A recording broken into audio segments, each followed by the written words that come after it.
Welcome everyone to Anti-Discrimination Training. Today's session is focused on giving you tools, awareness, and legal understanding needed to maintain a safe, respectful, and inclusive work environment. As managers and leaders, you are not only responsible for modeling appropriate behavior, but also for identifying and addressing issues before they become legal or cultural problems. Our goal isn't just compliance, it's culture. A respectful workplace starts with proactive leadership. Before we begin, let's quickly review today's training agenda. We will start with a welcome and the purpose of the training, followed by an overview of the legal framework that protects employees in the workplace. Next, we will review different types of harassment and what behaviors are considered inappropriate or unlawful. We will then discuss managers' responsibilities, reporting obligations, and how complaints are handled, including the investigation process. We will also review our company policies and look at real-life scenarios to better understand how these situations can occur. Finally, we will conclude with a wrap-up and key takeaways from the training. Our goal today is to ensure that every manager understands how to prevent, recognize, and respond to harassment and discrimination in the workplace. As a leader, your actions shape our workplace culture, and your role comes with legal and ethical responsibilities. This training is designed to empower you to lead confidently and compliantly. We'll review the laws that guide our conduct, but more importantly, we'll talk about the real life situations you may face, how to handle them, and how to create an environment where all employees feel respected, heard, and safe. By the end of this training, you will be equipped not with just knowledge, but with practical tools to lead a respectful team and help protect the company from risk. Harassment in the workplace can affect anyone. Statistics shows that at least 1 in 4 women experience harassment on the job at some point in their careers. This highlights how common and serious this issue can be. At the same time, 1 in 5 men report experiencing or filing complaints related to workplace sexual harassment. This reminds us that harassment is not limited to one group of people. It can impact employees of all backgrounds, roles, and industries. This number shows that harassment is a real workplace issue that organizations must address proactively.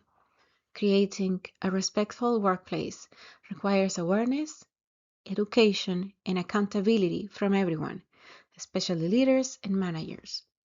By understanding the impact of harassment and taking steps to prevent it, organizations can help ensure that every employee feels safe, respected, and valued at work. When individuals or groups are treated unfairly because of who they are or in response to certain characteristics they possess, it's classified as discrimination. It's unfortunate but true that you or someone you know is likely to have been discriminated against at some point, either overtly or subtly. It's also important to understand that while certain marginalized groups are more likely to be discriminated against, it's something that affects all of us. Discriminatory behaviors can sometimes be so subtle that they aren't easily identified by non targeted people. This makes it harder for those being targeted to speak out and seek support. If you're the person experiencing the discrimination, it can be overwhelming and exhausting, and you may wonder if you have any right to feel upset at all. Discrimination is never acceptable and needs to be confronted. Clearly identifying it is the first step towards prevention, especially when facing subtle and unconscious everyday forms. By taking the time to learn about the types of discrimination and the ways that individuals and groups can experience it, you'll be able to defend yourself and others and work towards a world in which discrimination is a thing of the past.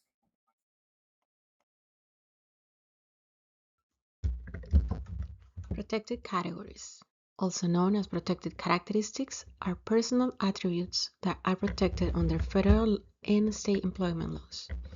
These laws make it illegal for employers to discriminate against employees or job applicants based on these characteristics. Some of the most common protected categories include race, color, religion, sex, pregnancy, sexual orientation, gender identity, national origin, age, disability, and genetic information.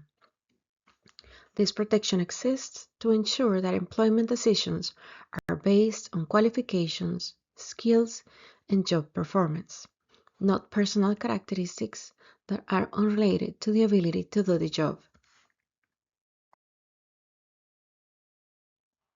Protected individuals include several different groups of people under employment discrimination laws. First, protection applies to members of protected groups, whether they belong to a majority group or a minority group.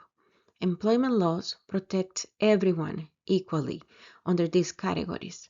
Second, protection also applies to people who are perceived to be members of a protected group, even if that perception is incorrect.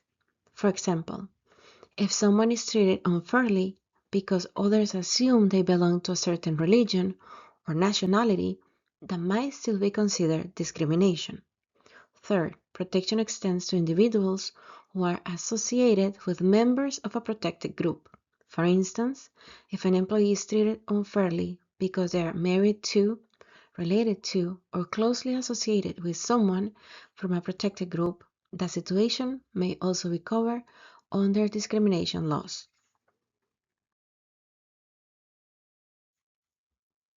Protected classes under federal and Massachusetts laws include a number of personal characteristics that cannot be used as a basis for discrimination in the workplace. These protections include race, color, religion, and national origin, which refers to the country where a person was born or the cultural background they come from. Protection also includes sex, which refers to biological traits, as well as gender identity, meaning a person's internal sense of their gender. Related to that is gender expression, which refers to how someone presents their gender externally through appearance, behavior, or style. Another protected category is sexual orientation, which refers to a person's emotional or romantic attraction to others. The law also protects genetic information, which includes family medical history or genetic traits. In Massachusetts, additional protections may include factors such as criminal record history, ancestry, and citizenship status, which includes naturalized citizens and lawful permanent residents. This protection exists to ensure that employment decisions are based on qualifications and performance, not personal characteristics that are unrelated to someone's ability to do their job.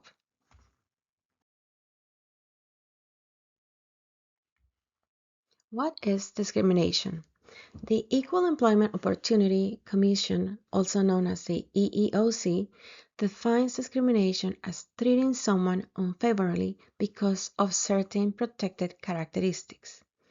These characteristics include race, color, religion, sex, including also pregnancy, gender identity, and sexual orientation, national origin, age for individuals 40 or older, disability, and genetic information. Discrimination can occur in many different aspects of employment. This includes decisions related to hiring, firing, pay, job assignments, promotions, training opportunities, benefits, and other workplace conditions. In other words, employment decisions must always be based on a person's qualifications, performance, and the ability to perform the job, not on personal characteristics that are protected by law. Understanding this definition helps managers recognize situations where unfair treatment might cross the line into unlawful discrimination.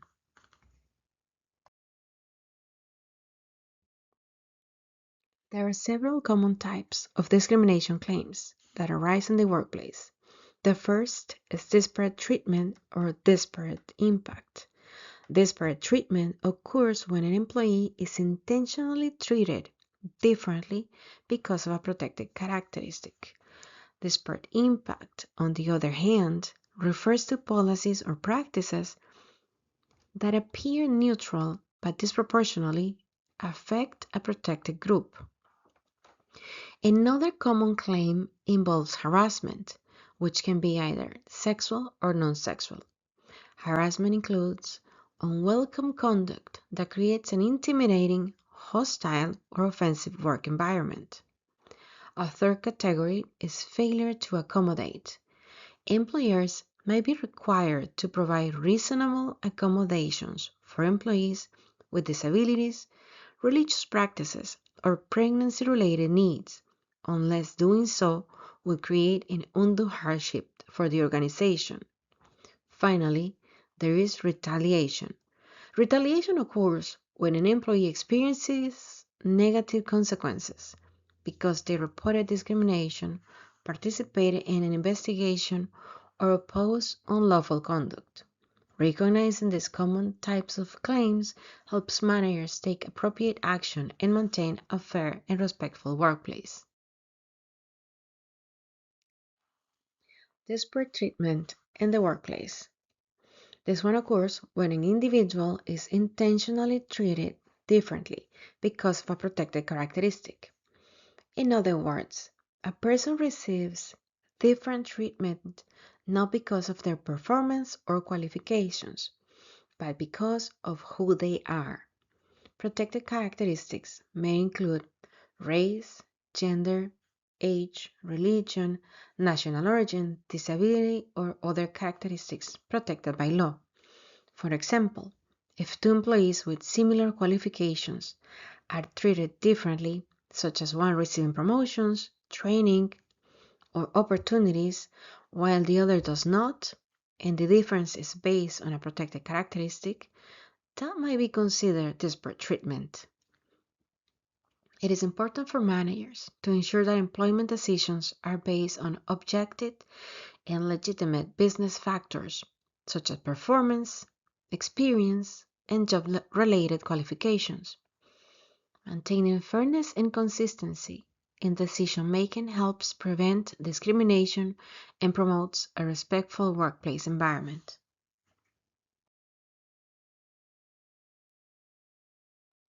Favoritism refers to the practice of giving unfair preferential treatment to one person or group over others.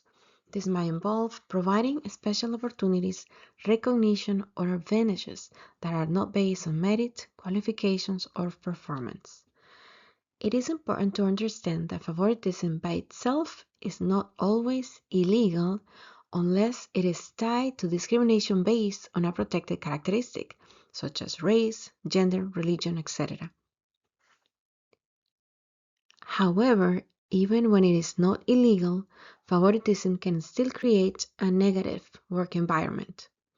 Employees might feel that decisions are unfair, which can lead to frustration, resentment, and reduced morale within a team. For these reasons, favoritism is generally considered unethical and unprofessional, and managers should strive to treat employees consistently and fairly when making workplace decisions. Favoritism in the workplace can create serious problems within a team. This one occurs when certain employees receive special treatment that is not based on performance, qualifications, or legitimate business reasons. When employees believe that opportunities, promotions, or recognition are given unfairly, it can quickly lead to workplace conflict and disappointment.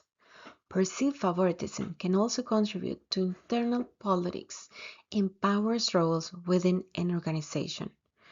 Employees may begin to feel that success depends more on relationships than on merit or performance. Over time, this can lead to poor decision making, reduced motivation, and decreased productivity.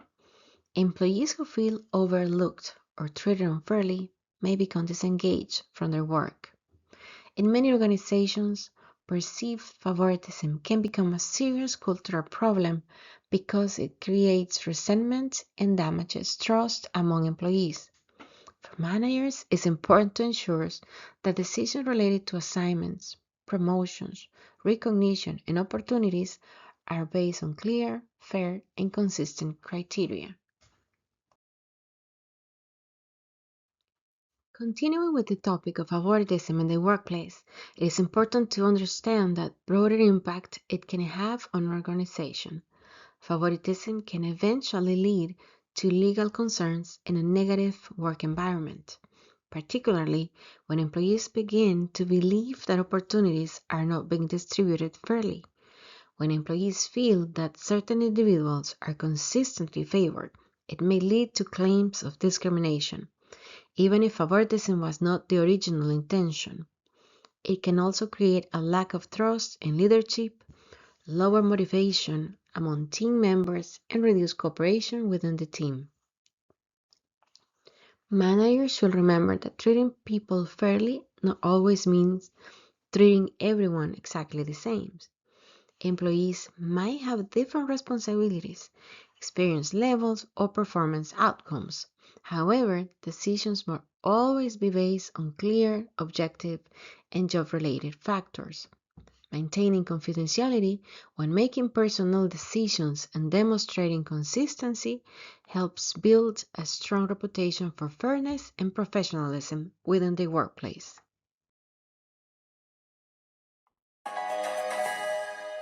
In this leader feeder, we look at favoritism and how to prevent it. They did some interesting research on the subject of favoritism. In the lab, they started with one monkey in a cage, and as is typical with animal research, they rewarded the monkey when he did the desired action. His reward was a juicy slice of cucumber, and he was excited and happy to get his reward. That is, until they put a second monkey in a cage beside him. When that monkey did the desired action, he received a slice of banana as a reward. Now the first monkey was shaking his cage, howled, and threw his cucumber out of the cage. After all, the monkey, the other one, was getting a better reward. In another experiment, there were 8 monkeys in a row, and each was given one grape. All the monkeys were happy to receive their grape. They sat there and they ate it until the researchers started giving one of the monkeys 3 grapes instead of one. Now the other monkeys shook their cage, howled, and threw their grapes back out of their cages. In the same way, our team members will always be on the alert for perceived favoritism. So here are 3 ways to avoid perceptions of favoritism in your work group. Number 1, touch base with every team member to check in with them. Ask how their work or their projects are going. Show some personal interest in them as an individual. Second, keep everyone in the loop.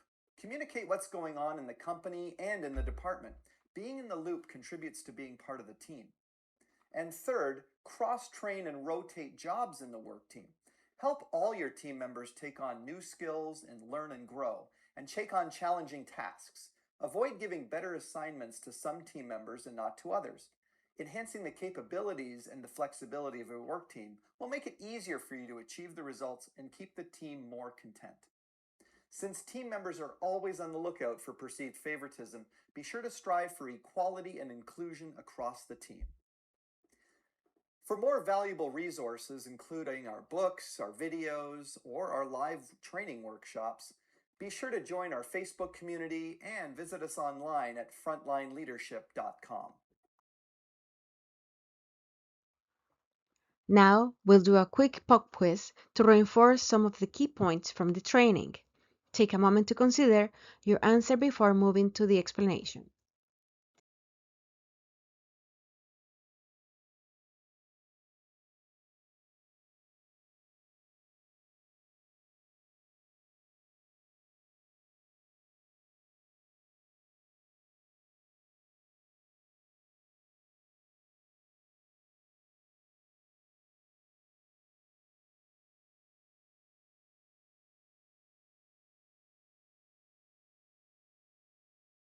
Let's look at this example. Doreen, who's a Catholic and Irish descent, was late to work for 5 times this month and did not receive any discipline. Sam, who's a Muslim and of Egyptian descent, was also late 5 times during the same period, but he was suspended for 1 day without pay. In this situation, the concern is inconsistent discipline. When two employees engage in the same behavior but receive different consequences, it raises questions about fairness and consistency in workplace policies. If the difference in treatment is connected to protected characteristics, such as religion or national origin, this could potentially be considered disparate treatment, which is a form of unlawful discrimination. Managers must apply policies and disciplinary actions consistently and based on legitimate business reasons, such as documented performance issues or company policies. Ensuring fairness and consistency in discipline helps prevent discrimination claims and maintains trust within the workplace. Let's look at this scenario. Ali says that she does not receive the same training opportunities as Rosa, who is 45 years old. She states, "Just because I'm 22 years old doesn't mean I'm not ready for more responsibilities." In this situation, we need to consider whether discrimination is occurring. Under federal law, specifically the Age Discrimination in Employment Act, protection applies to employees who are 40 years of age or older. This law was created to prevent unfair treatment against older workers. Because Ali is 22 years old, this situation will generally not be considered unlawful age discrimination under federal law, since the legal protection focuses on individuals who are 40 or older. However, this example still raises an important workplace issue. Even if a situation does not violate discrimination laws, managers should still ensure that opportunities such as training, development, and advancement are distributed fairly and based on qualifications, performance, and business needs. Let's look at this scenario. Carrie says she feels more comfortable having a male admin assistant, and she has now hired 4 male assistants in a row. The question here is whether this decision is based on qualifications or personal preference. If hiring decisions are influenced by a preference for a particular gender rather than job-related qualifications, it may raise concerns about gender discrimination. Employment decisions, such as hiring, should always be based on skills, experience, and the requirements of the position, not on personal comfort or assumptions about gender. This example reminds us that even unintentional preferences can create patterns that may appear discriminatory and may expose the organization to legal risk. An adverse action refers to decisions or behaviors by an employer that negatively affect an employee's terms, conditions, or privilege of employment. In simple terms, it means taking an action that harms an employee's job status, opportunities, or work environment. Examples of adverse actions might include termination, demotion, denial of promotion, reduction on pay, loss of benefits, unfavorable job assignments, or disciplinary actions. Adverse actions become a legal concern when they are connected to a protected characteristic, such as race, gender, religion, age, etc. For example, if an employee is denied a promotion or disciplined because of their protected status, that could be considered unlawful discrimination. Managers must ensure that employment decisions are based on legitimate business reasons, such as performance, qualifications, and organizational needs, rather than personal characteristics protected by law. Common adverse actions: non-selection or failure to promote. This occurs when an employee is passed over for a job opportunity or promotion without a legitimate job-related reason. Another example is lower salary or unequal pay, especially when employees performing similar work are compensated differently without a valid explanation. Adverse actions can also include the denial of leave or other employment benefits, such as refusing time off or access to benefits that are available to other employees. In some cases, employees might be denied training or professional development opportunities, which can affect their ability to grow and advance in their careers. Also, performance evaluations, where employees are treated differently in disciplinary matters or performance reviews. Finally, one of the most serious adverse actions is termination or the loss of employment. Let's review this scenario. Tim and Jose work on the same shift, but they do not get along. Tim believes that Jose is rude and short-tempered, while Jose believes that Tim is lazy. Because of this conflict, Tim reports Jose to Jessica for harassment, and the two employees now try to avoid each other whenever possible. In this situation, this will most likely be considered neither harassment nor discrimination. While there is clearly a workplace conflict, there is no indication that the behavior is based on a protected characteristic, such as race, religion, gender, age, disability, or national origin. Harassment, in a legal sense, generally involves unwelcome behavior directed at someone because of a protected category. In this case, the issue appears to be a personality conflict or disagreement between coworkers, rather than unlawful harassment or discrimination. However, even when behavior does not meet the legal definition of harassment or discrimination, managers should still address workplace conflicts early. Respectful communication and resolving tensions can help prevent the situation from escalating into a larger problem within the team. Let's look at the following scenario. During a heat wave, a coworker jokes, "We are going to melt like snowflakes today." One employee feels uncomfortable because they associate the word snowflake with being related to sexual orientation, and they decided to report the comment to Jessica. While the term might be associated with a negative connotation, a single vague comment not aimed at anyone specifically and not tied to a protected class typically doesn't rise to the level of harassment.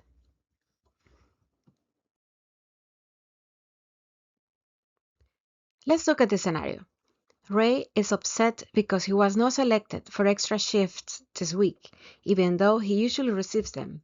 When he asks his supervisor about it, the supervisor explains that it was someone else's turn to receive the extra shifts. In this situation, this is neither harassment nor discrimination. There is no indication that the decision was based on a protected characteristic, such as race, gender, religion, age, or another protected category. Instead, the supervisor appears to be distributing shifts fairly among employees. While Ray might feel frustrated or disappointed, not receiving extra shifts occasionally does not necessarily indicate discrimination. Managers should always ensure that scheduling decisions are fair, consistent, and based on legitimate business reasons. Discrimination in the workplace can take different forms, but two common types we often discuss are overt discrimination and implicit discrimination. Overt discrimination is the most obvious type. It happens when someone is openly treated unfairly because of a protected characteristic, such as religion, race, gender, etc. On the other hand, implicit discrimination is more subtle. It often happens through unconscious attitudes or biases that influence how people think or make decisions.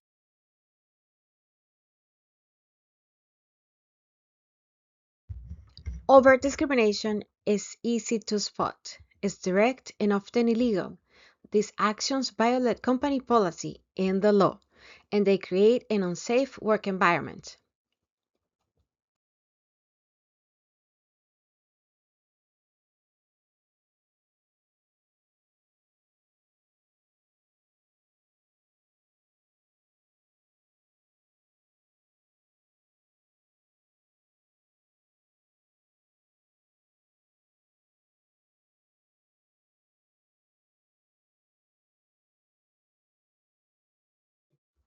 Subtle discrimination is harder to detect because it's not always intentional or malicious, but the impact can be just as damaging, especially over time. It often shows up in patterns, like who gets promoted, who's left out, or who isn't taken seriously. Some examples are consistently interrupting or speaking over female or minority employees in meetings, assuming a younger employee is more tech savvy without evidence, giving higher profile assignments only to certain racial groups without a clear reason.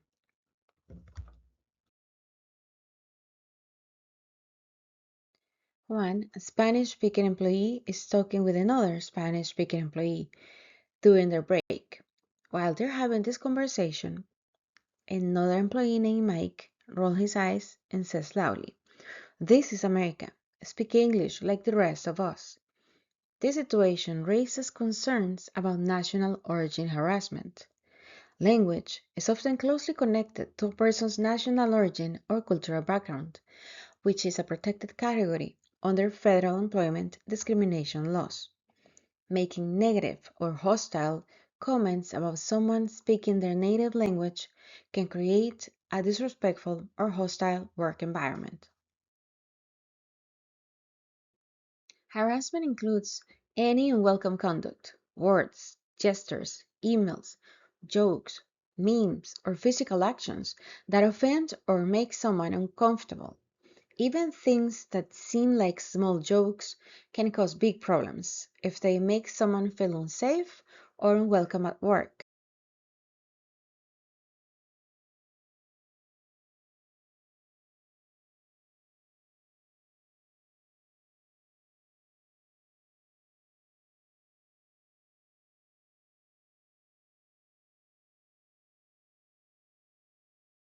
There are two main types of harassment: quid pro quo or hostile work environment.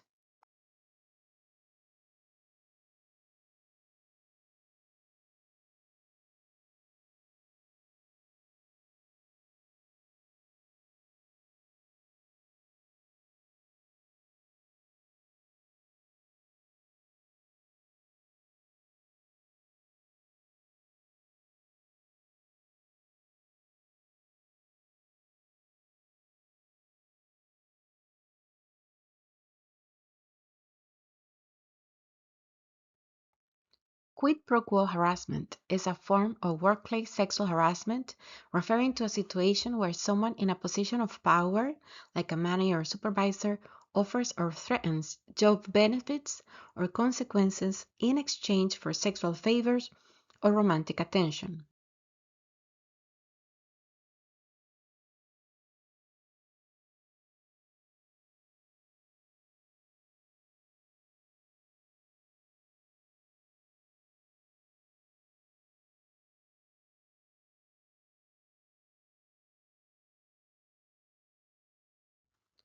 Quid pro quo harassment is not just inappropriate, it's illegal. As managers, we hold power, and we're expected to use that power responsibly. Even subtle suggestions of favoritism or pressure in exchange for personal attention can lead to serious consequences for both the individual and the company. Examples are: a manager asks, "If you go out with me, I'll make sure you get that promotion." A supervisor threatens, "If you don't flirt back, I can guarantee your job here." A team lead implies that agreeing to something personal will result in more favorable scheduling. The next type of harassment is hostile work environment. This happens when an employee is subjected to unwelcome conduct, such as comments, behaviors, or actions that are based on a protected characteristic like race, gender, religion, age, disability, or sexual orientation, and the behavior is severe or pervasive enough to create an intimidating, abusive, or offensive work environment.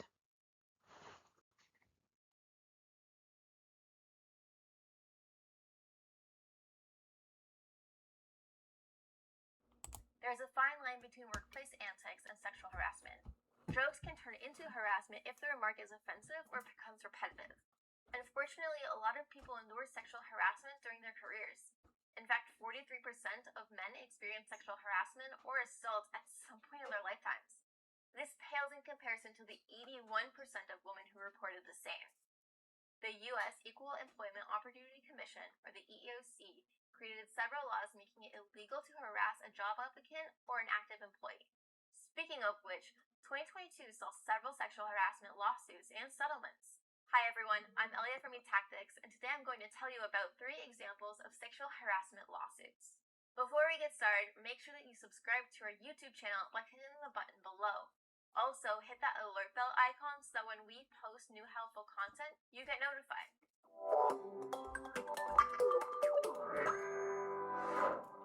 The EEOC filed a lawsuit against a staffing agency and a shipbuilder. Let's call them Company Staff and Ship Inc. Company Staff sent some female employees to work on a cleaning crew at Ship Inc. shipyard somewhere in the U.S. While on the cleaning crew, the women found themselves in a hostile working environment. When they filed a complaint about sexual harassment, the women faced retaliation. More specifically, a male Ship Inc. employee working as a superintendent made sexual comments to female employees, engaged in lewd acts in front of female employees, threatened to fire the women if they did not protest and accept his sexual advances, and sexually assaulted 2 female employees. You see, 2 female employees reported the sexual harassment to their immediate and higher level superiors at company staff. They also made a complaint to Ship Inc. The situation violates Title VII of the Civil Rights Act of 1964. The law prohibits an employer from allowing sexual hostile work environments. The law also prevents a company from retaliating against employees who file a complaint about such situations. The EEOC's Mobile Local Office completed an investigation of the situation and determined that it constituted illegal conduct. The settlement involves a 30-month consent decree. Company staff and Ship Inc. will need to pay $350,000 to at least 3 victims. The companies will develop or revise policies and procedures to prevent and correct sexual harassment. The companies are also required to conduct harassment training for employees and managers as a means to ensure compliance with the law. There is an LLC in Vermont who owns and operates some fast food restaurants in the New England area. Let's call this company Greasy Foods LLC. The EEOC filed a lawsuit when they learned of allegations about a sexually hostile work environment against employees, most of which were teenagers. According to the suit, a male night shift manager inappropriately touched employees. The inappropriate conduct includes groping various body parts, making derogatory comments, making threats of physical harm. The lawsuit also alleges that the company retaliated against at least 1 employee. The retaliation involved revoking her disability-related reasonable accommodation.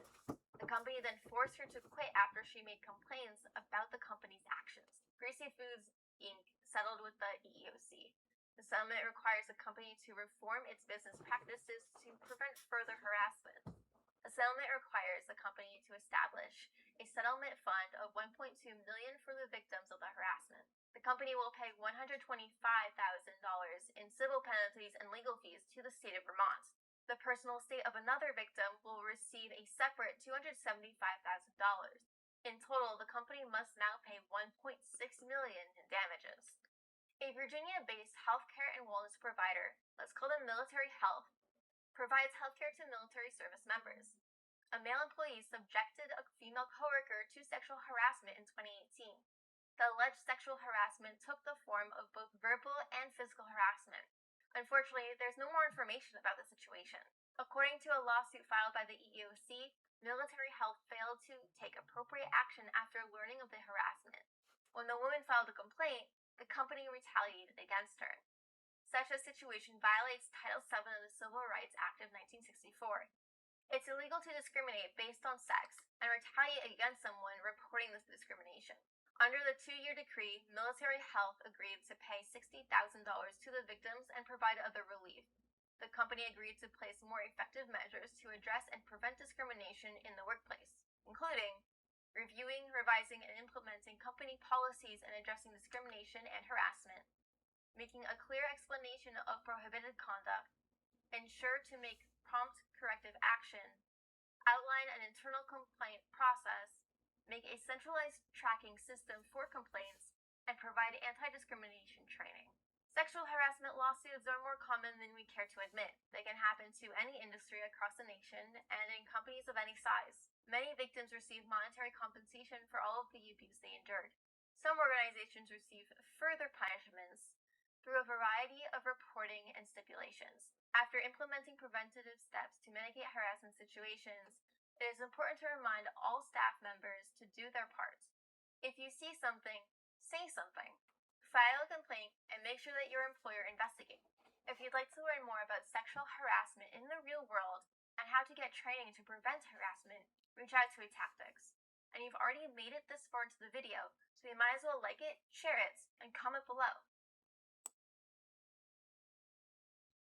5 types of hostile work environment.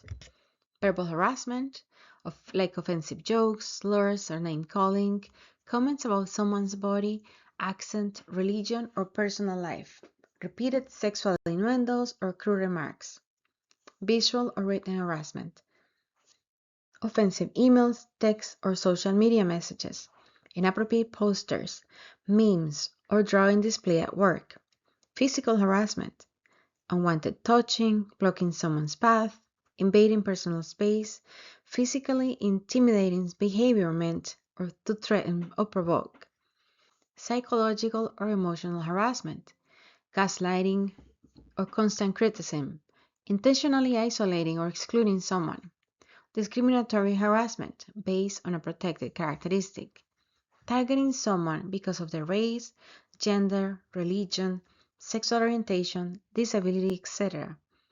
Comments, behaviors, or decisions that creates a threatening environment for someone due to their identity. Discrimination versus harassment. They often appear together. Both are illegal and harmful, and both require immediate action from leadership. Discrimination is about unfair decisions based on a protected characteristic, such as race, gender, age, religion, etc. Harassment is a form of discrimination based on race, color, religion, national origin, etc.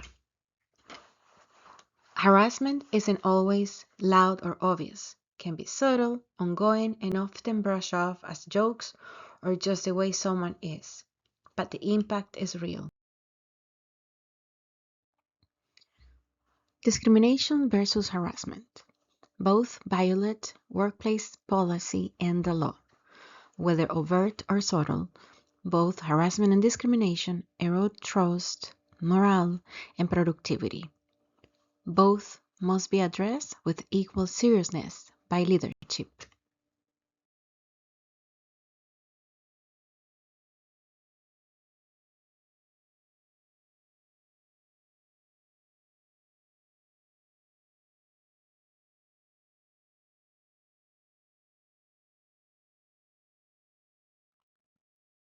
Harassment is a form of discrimination that involves unwelcome behavior, like comments, jokes, slurs, gestures, or physical actions, that target someone based on a protected characteristic and create a hostile, intimidating, or offensive work environment. Harassment is any unwelcome behavior, whether verbal, physical, written, or visual.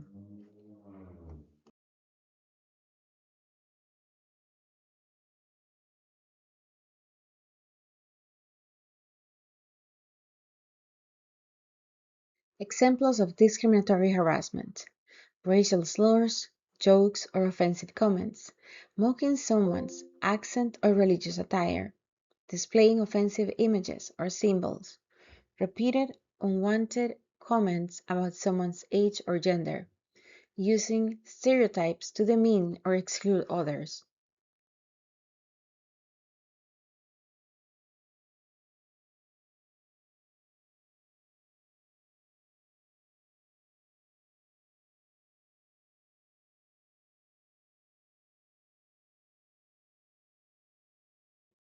Harassment includes any unwelcome conduct, words, gestures, emails, jokes, memes, or physical actions that offend or make someone uncomfortable, Even things that seem like small jokes can cause big problems if they make someone feel unsafe or unwelcome at work.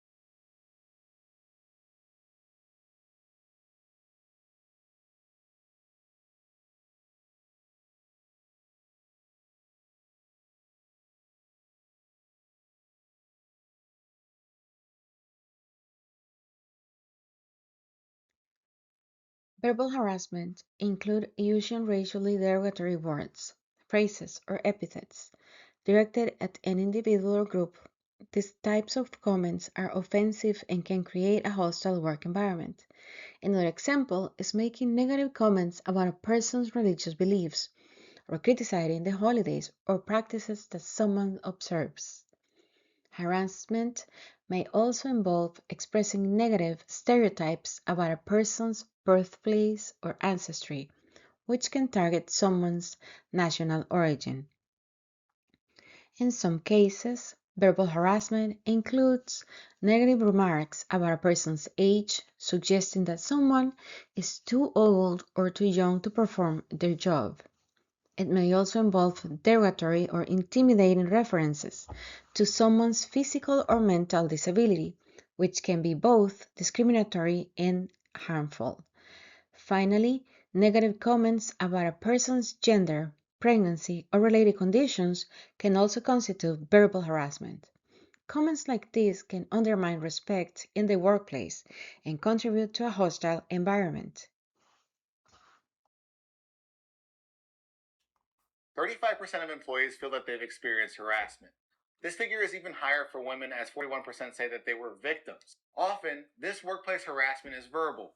Certain comments and remarks that staff make to each other can be offensive, inappropriate, and insulting. The problem is that some people think this behavior is acceptable, or they don't realize it qualifies as harassment. Verbal harassment is often defined as language directed to another person that causes that person harm, typically in an emotional or psychological sense. Hi everyone, I'm Matt from eTactics, and today I'm going to talk about 5 examples of verbal harassment at work. Before we get started though, make sure you subscribe to our YouTube channel by clicking the button below. While you're down there, hit that alert bell icon next to it as well, so when we post new helpful content, you get notified.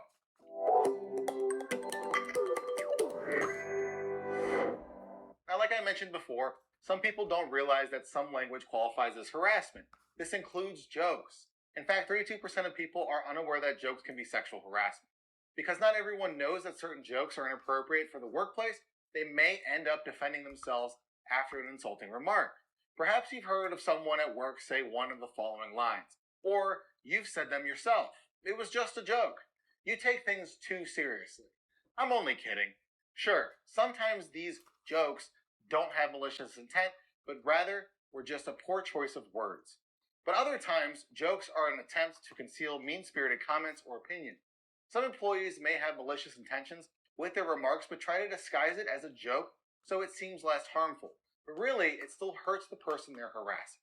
Many words cause significant pain when directed at minorities. Because of their severity, I'm not going to spell them out for you, but they're so common that you probably know what they are. Racial offensive slurs are another instance of illicit workplace language. Because of the emotional harm that they can cause to employees, it creates a hostile work environment. Court systems can even deem discriminatory language illegal in the workplace altogether. Next up, I'm going to talk about inappropriate sounds, specifically sounds that someone makes intentionally to hurt someone else. There are so many different instances of these, such as whistling when someone walks by or groaning when your least favorite coworker walks into the room. In this instance, even if the harasser doesn't verbalize any remarks, making inappropriate sounds creates an uncomfortable and intimidating environment for the victim. It's okay to ask your colleagues questions, such as if they enjoyed the weekend. Engaging in these conversations actually helps create a friendly atmosphere. But you shouldn't ask questions that pry into their life. There are some taboo topics that people always consider to be off limits in the workplace. Some of these include topics about finances, politics, religion, drug and alcohol use, weight, pregnancy, or family planning, or disabilities. Of course, some of these have a fine line between what is and isn't appropriate. For instance, if you have concerns that someone is struggling with substance abuse, you would want them to get help. But there are ways to address concerns without putting someone on the spot in the middle of the workday. The tone you use can also be a factor in showing that you care versus accidentally humiliating them. Obviously, threats of physical harm are a severe form of verbal harassment and are illegal. Any threats of violence should get reported to legal authorities, but workplace threats typically occur differently. For instance, managers may threaten to fire or demote an employee if they don't make certain goals or adhere to non-work related requests. This would create negative pressure for employees and lead to an unhealthy workplace. If you'd like to learn more about raising awareness on verbal harassment in the workplace, reach out to eTactics. And you already made it this far into the video, so you might as well like it, share it, and comment below. Harassment is not limited to spoken words. It can also occur through nonverbal behavior. One example is offensive gestures or motions, which may communicate disrespect or hostility toward another person. Another example is displaying or distributing offensive material such as pictures, drawing, messages, or posts through social media, messaging apps, or emails. Even if something is shared as a joke, it can still create a hostile or uncomfortable work environment. Nonverbal harassment may also include glaring or staring at someone in an intimidating way, which can make an employee feel threatened or uncomfortable. Another example is mimicking or mocking someone with a disability, which is both disrespectful and potentially discriminatory. Intentionally ignoring someone or threatening them with excessive coldness because of a protected characteristic can also contribute to a hostile work environment. Even without words, behaviors like these can negatively affect workplace culture. Harassment can also take the form of physical behavior. These actions are often more obvious, but they are just as important to recognize and address immediately. One example is physical assault against another person. Any act of violence or threat of violence in the workplace is completely unacceptable. Harassment may also include cornering someone, where a person is intentionally placed in a situation where they feel trapped or pressured. Inappropriate touching or deliberately bumping into someone is another form of physical harassment. Even if someone claims it was an accident, repeated behavior of this kind can create a hostile work environment. Finally, damaging or defacing another person's personal property can also be considered harassment, especially if it is done to intimidate or target someone. Physical harassment should always be taken seriously. It's tricky to know where the boundaries are. Or is it? Linda and Taylor are working the lunch shift. Then suddenly, Linda notices something on Taylor's shoulder. Her hand reaches to brush it off. It inches closer and closer. But then Linda remembers you should always ask a coworker before touching them to help promote a safe work environment. So she asks if it's okay, and Taylor says it is. See? Not that tricky. Just ask someone before touching them. Positive conversations create safer workplaces. Learn more at saferplacesinv.com. Sexual harassment includes unwelcome sexual advances, requests for sexual favors, or other verbal, visual, or physical conduct of sexual nature that affects employment decisions, interferes with work performance, creates a hostile, intimidating, or offensive work environment.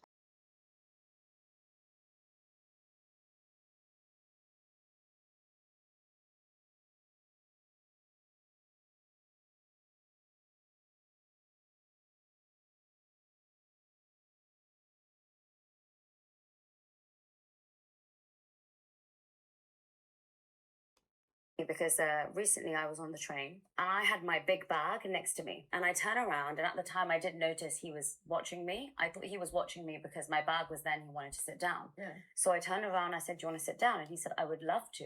And I thought that's a bit weird, but okay, cool, sit down. I'm on my phone replying to my emails. It's 11:30 at night, right? Oh, wow. And this is in the UK. But the train was full. There was loads of people on the train. Yeah. I'm replying on my phone and he keeps trying to talk to me. You know, you're so pretty. Are you a model? What's inside your bag? bag? Can you show me your bag? Why are you on your phone? Why are you always on your phone?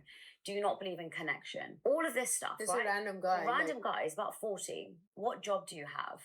Do you have a boyfriend? Oh, of course you do. What does he do? Oh, of course he does. How could I have guessed?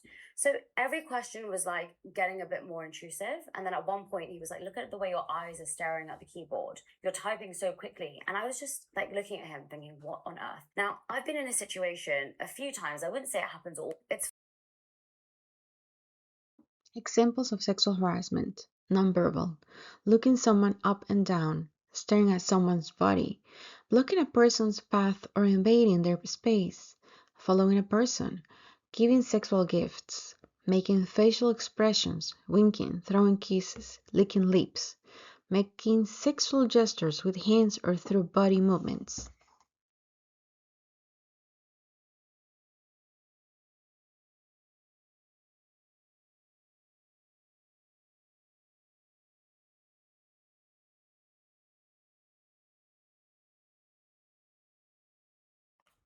The federal government deems any form of harassment in the workplace unlawful. This is especially true if the behaviors are so frequent or severe that they create a hostile or offensive work environment. According to the U.S. Equal Employment Opportunity Commission, EEOC, sexual harassment is any unwelcome sexual advances, requests for sexual favors, and other verbal or physical harassment of a sexual nature. Sexual harassment isn't limited to making inappropriate physical advances. It includes any unwelcome behavior that creates an uncomfortable or hostile situation, and it can be either physical or verbal. With this in mind, let's go over some possible scenarios which would qualify as illegal misconduct. Hi everyone, I'm Albert from eTactics, and today I'm going to talk about 5 examples of sexual harassment in the workplace. Now before we get started, make sure that you subscribe to our YouTube channel by clicking the button below, or hit that alert bell icon so that when we post new helpful content, you'll get notified.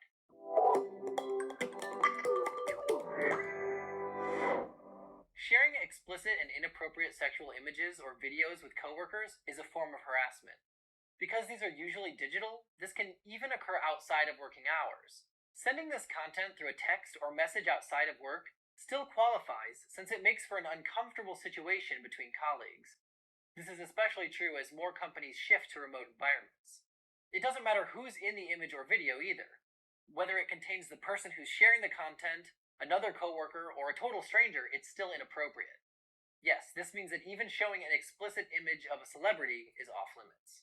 It's just as offensive to send suggestive messages to a colleague.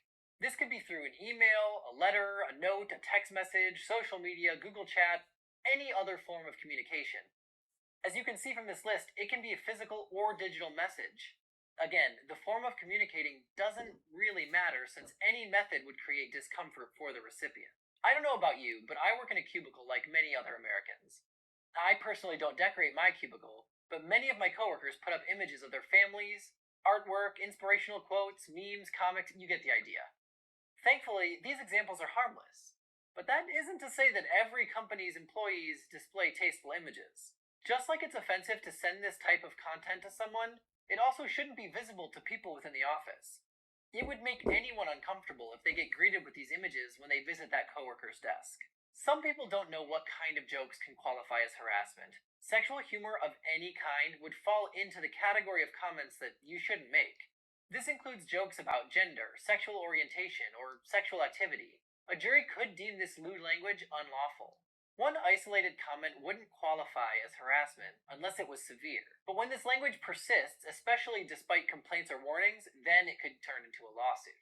Sexual gestures of any kind are another form of misconduct. This impacts anyone who witnesses or experiences it. These actions can make someone feel threatened and concerned that it would escalate into more than just a gesture. Because this creates an intimidating environment, it causes a hostile workplace. Now, hopefully these 5 examples have helped answer the question of what's considered workplace harassment. Certain words and actions are illegal, especially if they persist and cause hostility. Understanding that these scenarios create a hostile environment and can lead to lawsuits will encourage people in preventing harassment in the first place. This way, there's more respect for each colleague, and people will feel comfortable showing up to work.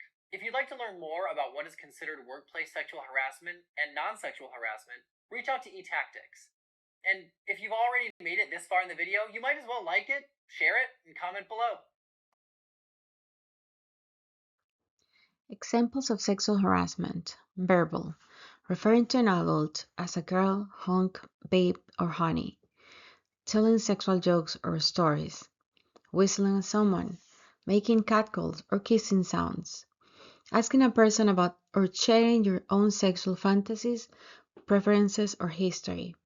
Making sexual comments about a person's body. Asking prying questions about a person's social sexual life. Making sexual innuendos, repeatedly asking out a person who is not interested, telling lies or spreading rumors about a person's sex life. Examples of physical sexual harassment: touching a person's clothing, hair, or body, stalking a person, hugging, patting, kissing, or stroking, touching or rubbing oneself sexually around another person, standing close or brushing up against another person.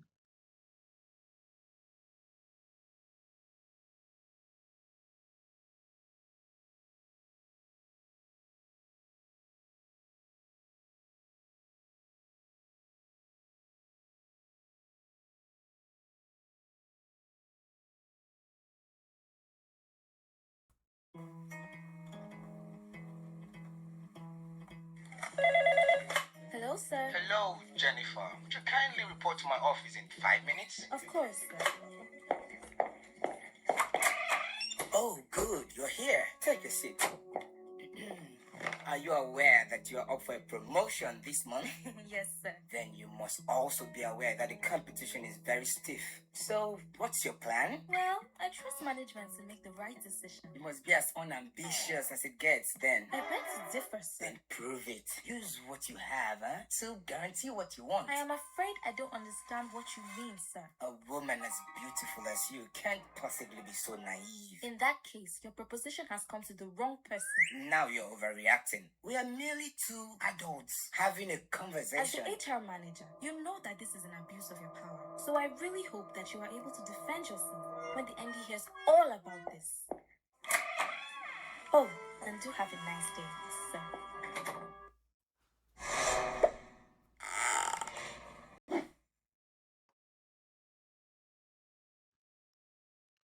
Who can be a harasser? Managers and supervisors, co-workers, peers, subordinates, clients, vendors, or third parties.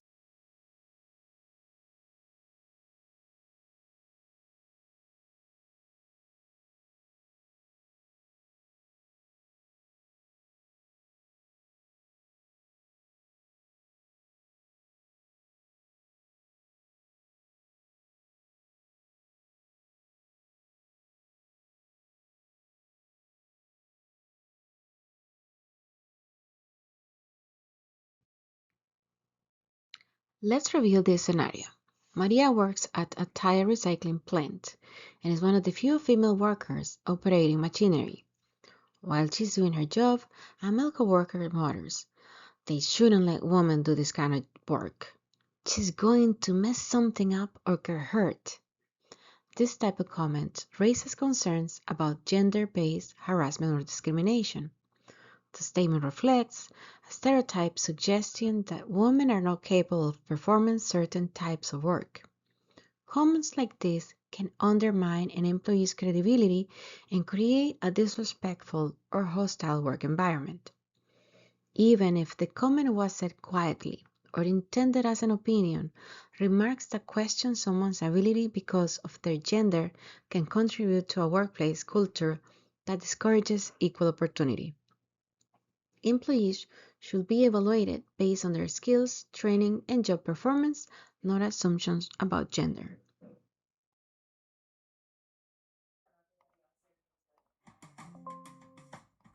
Okay, well, I think that's covered everything that's on the agenda. Thank you for that, everyone. Well done.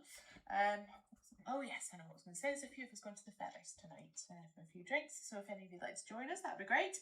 David, you up for that? Yeah, absolutely. Yeah, Dan, Mark? Definitely. Come in. Excellent. Well, in that case, I shall see you there. First round on me. Oh.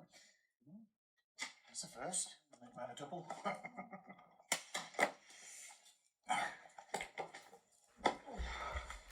After you, sir. Thanks. Why, thank you. Cheers, mate.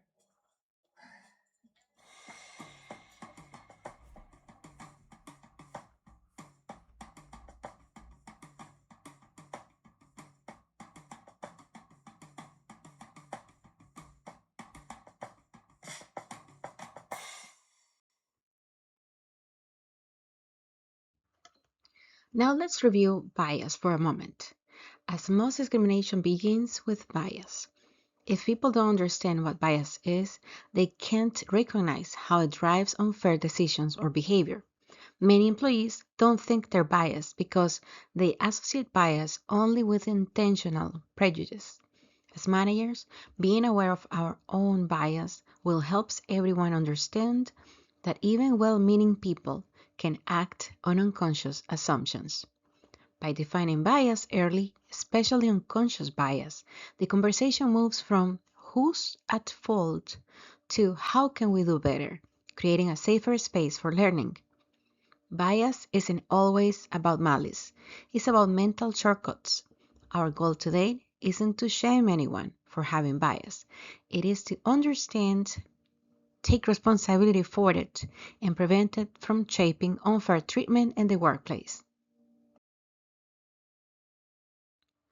Bias is a preference or prejudice, either conscious or unconscious, that affects the way we see, judge, or treat others. It can show up in hiring, promotions, feedback, team dynamics, and even casual conversations.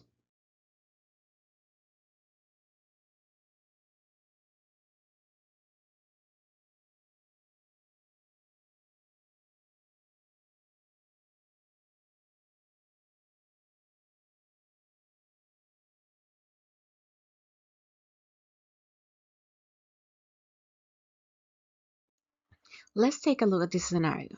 Question number 1. Luis, a warehouse associate, regularly comments on Maria's clothing during team huddles, saying things like, "Did you get dressed in the dark today?" or trying to get someone's attention with that dress. Despite Maria's attempts to laugh it off, she has started avoiding team meetings and wearing extra layers even in the summer.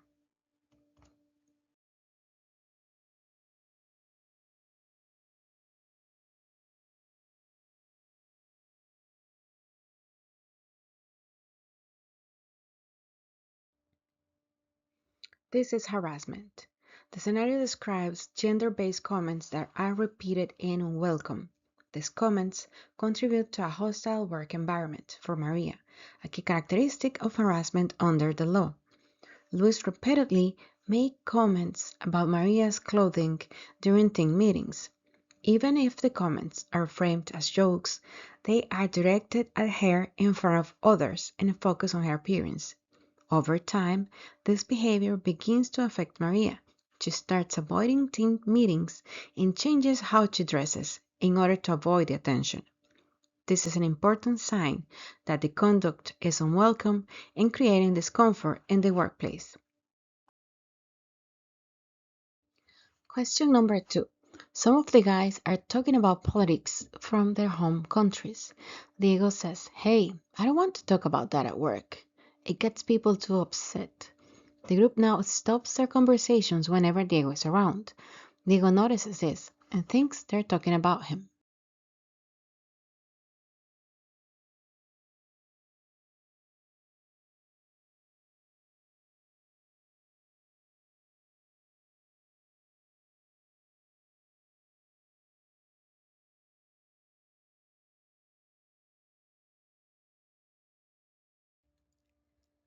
While Diego feels uncomfortable, the behavior does not involve a protected class and does not rise to the level of harassment or discrimination.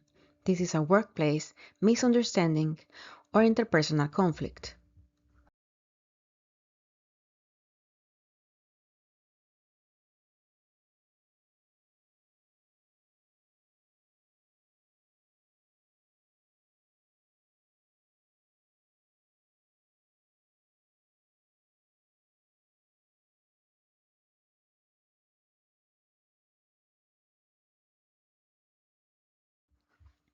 Question number 3. Juan, a machine operator, frequently shares memes in the team's group chat. Some of the memes mock Mexican culture and use offensive stereotypes.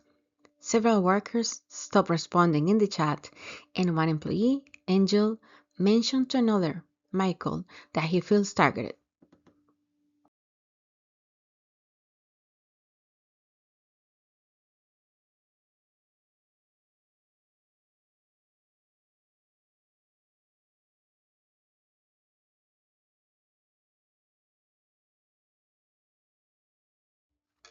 This is harassment. The memes contain racial or ethnic stereotypes, which can contribute to a hostile work environment.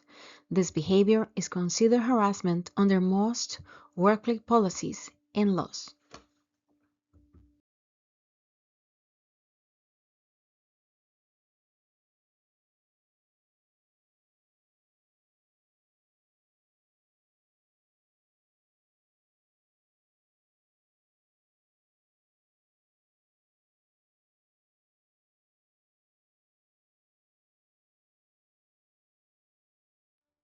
Question number 4.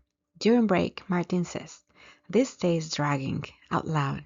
Luis, who just came back from being sick, thinks it's about him. He also notes that Martin keeps making comments about being tired. Luis thinks Martin is making those comments because Luis was out for several days, which caused Martin to do more work.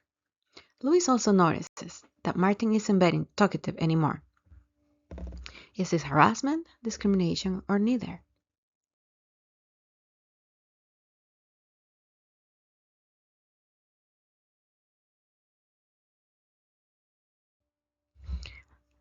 The answer is neither. There is no clear indication for harassment or discrimination. This might be a case of miscommunication or assumption. Training on respectful communication and clarification is recommended.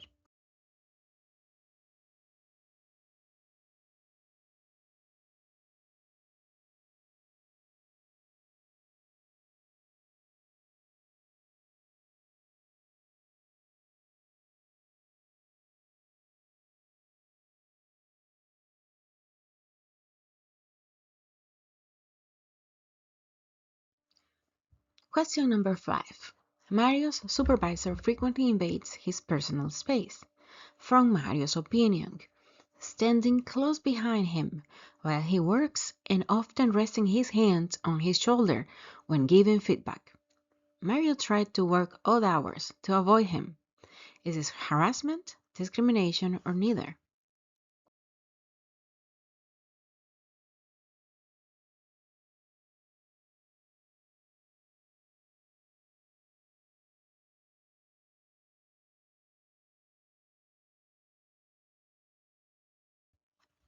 It is harassment. Unwelcome physical contact and behavior that makes an employee feel uncomfortable can constitute harassment, even without sexual intent. The impact on the employee matters.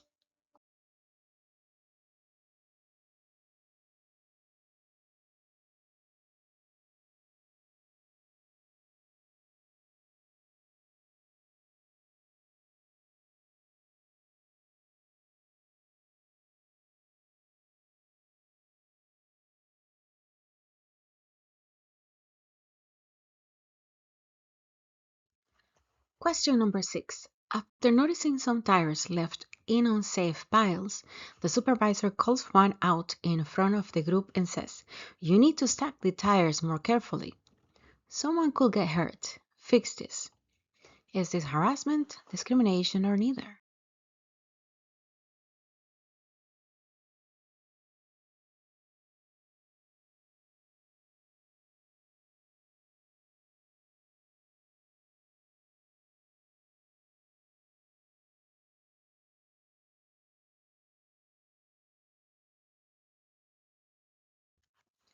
The answer is neither. This is a performance correction about a safety issue. While the delivery may feel embarrassing, it does not involve a protected class or constitute harassment or discrimination.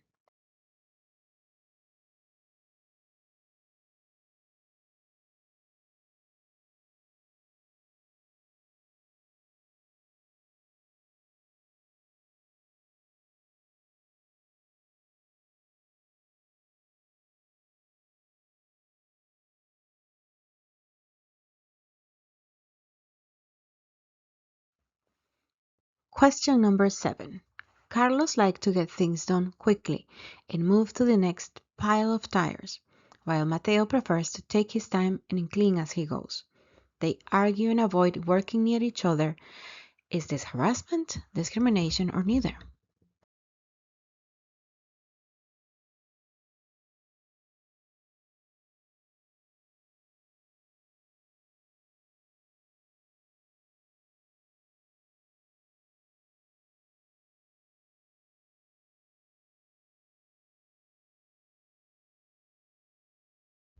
The answer is neither. This is a personality conflict or difference in work style. It does not involve protected class characteristics or target mistreatment.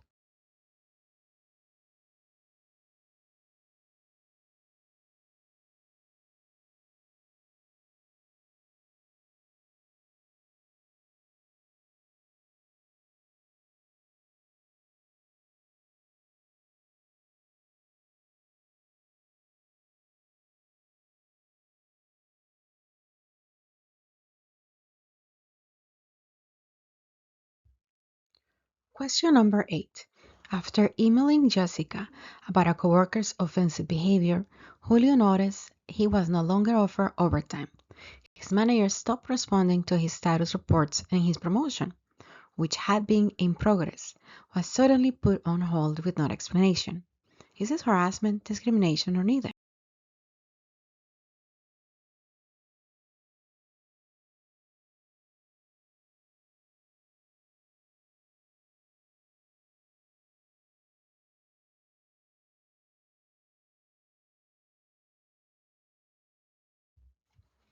This is retaliation, which is illegal. If an employee is treated differently after reporting inappropriate behavior, it might violate workplace policies and legal protections.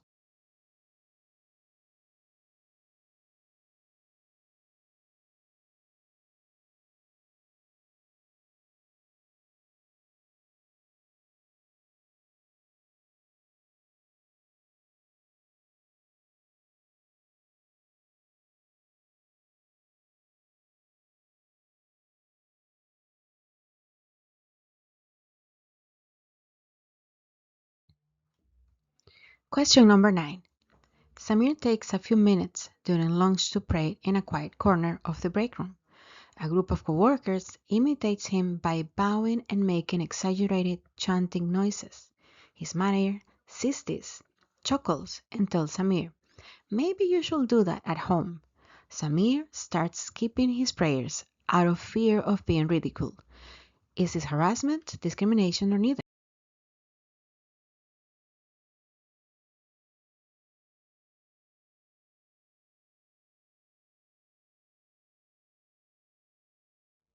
This is discrimination and harassment. Mocking someone's religion and discouraging religious expression in the workplace constitute both harassment and religious discrimination. Management inaction worsens the impact.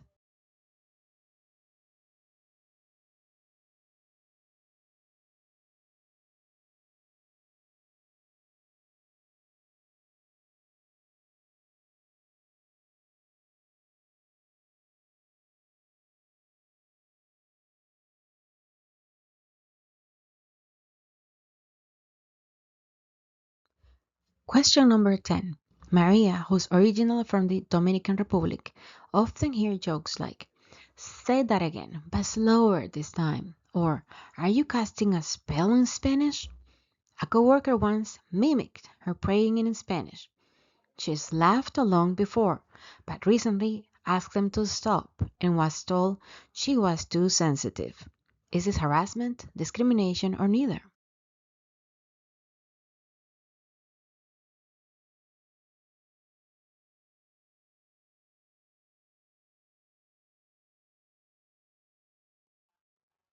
This is harassment.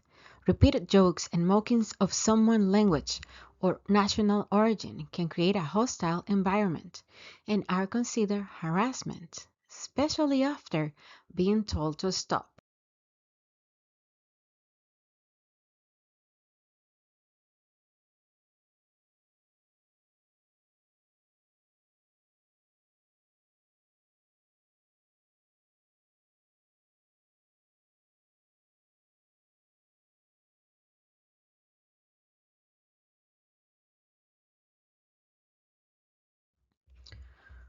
Question number 11.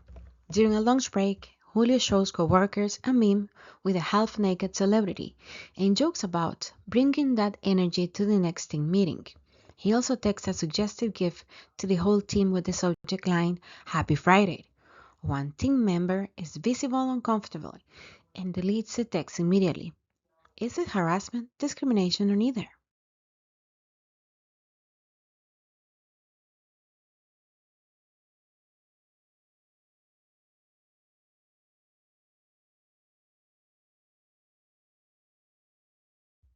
This is sexual harassment.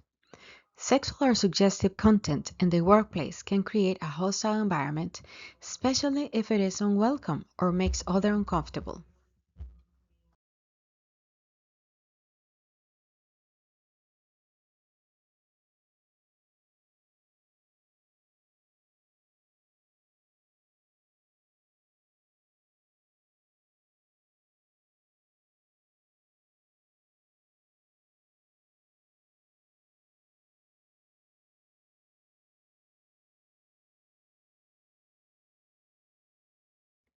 Jorge, a transgender employee who now identifies as a male, has asked his coworkers and supervisor to use his chosen name and male pronouns. Despite several conversations and a meeting with HR, some coworkers continue to call him by his former name and refer to him as she. Is this harassment, discrimination, or neither?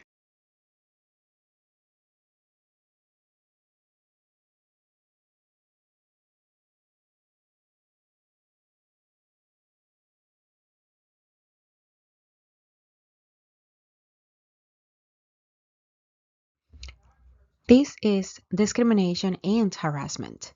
Repeatedly misgendering someone after being corrected is a form of gender identity discrimination and harassment under most workplace policies and many states' laws.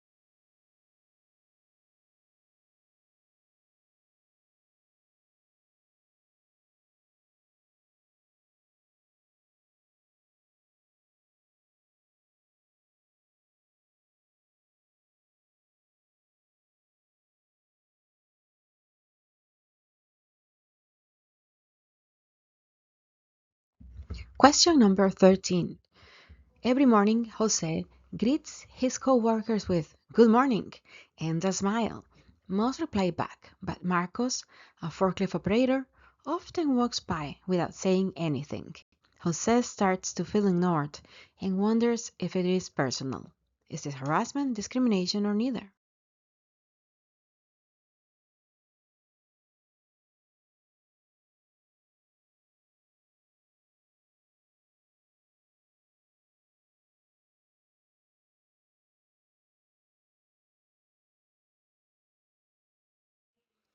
The answer is neither. This is likely a personality or communication difference. It is not harassment or discrimination unless tied to a protected class or accompanied by more concerning behavior.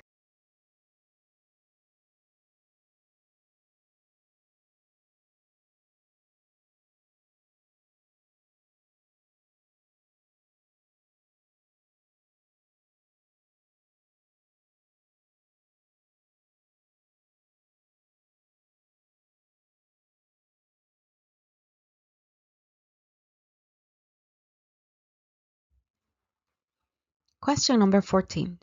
During lunch, Maria brings leftover pupusas, and a coworker says, "You always bring that. What is it again?" and laughs a little. Maria explains what they are, and the coworker listens. Later in the week, the same coworker asks, "Hey, what are those called again?" and makes a sexual joke about the pupusas. Is this harassment, discrimination, or neither?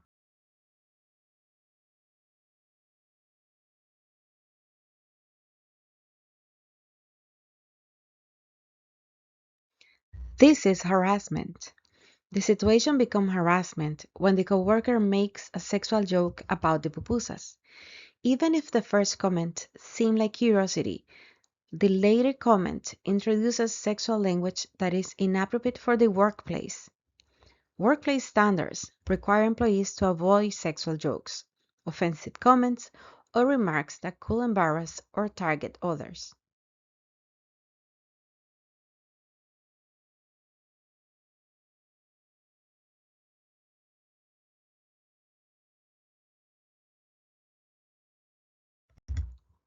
It is important to remember that jokes stop being funny when they impact someone's sense of safety or belonging in the workplace. Even comments that are intended as a humor can make others feel uncomfortable, excluded, or disrespected. When that happens, the behavior needs to be addressed.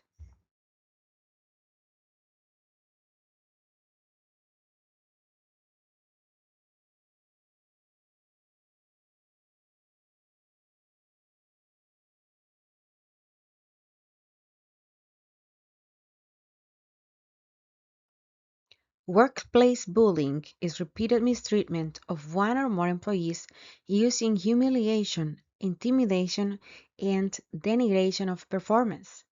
Bullying behavior can exist at any level of an organization. Bullies can be superiors, subordinates, coworkers, and colleagues.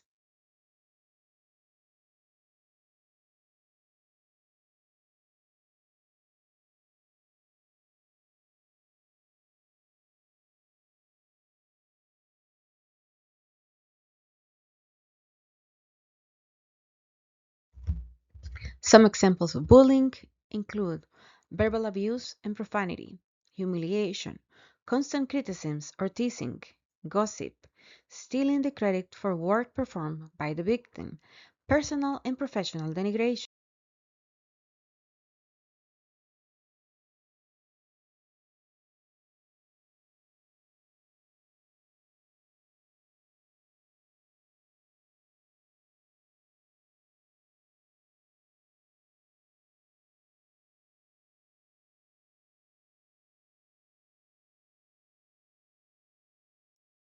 On this slide, we're looking at some common examples of workplace bullying.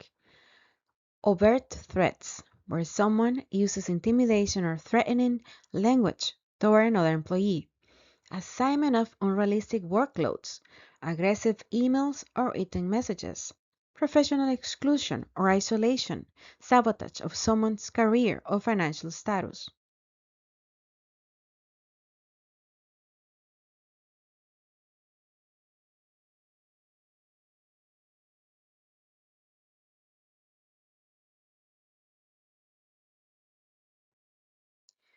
Let's take a look at some examples of comments that employees might make to each other in the workplace. Statements like, if you touch my machine again, we're going to have a problem, or you better watch your back tomorrow, contain threatening language and might imply violence. Even if the speaker claims they were joking, comments like these can create fear and tension in the workplace. Other statements, such as, get your lazy ass to work or quit, or next time you leave that mess, I'm dumping it on your station, are examples of hostile and abusive language. This type of communication can contribute to a toxic work environment and might consider bullying. Some comments go even further. Statements like, talk to me like that again and we'll take it outside, or I handle it my way, can signal defiance, threats, and potential safety concerns. When language becomes threatening, intimidating, or abusing, it should never be ignored. Managers should take this situation seriously, address them promptly, and escalate them when necessary to maintain a safe and respectful workplace.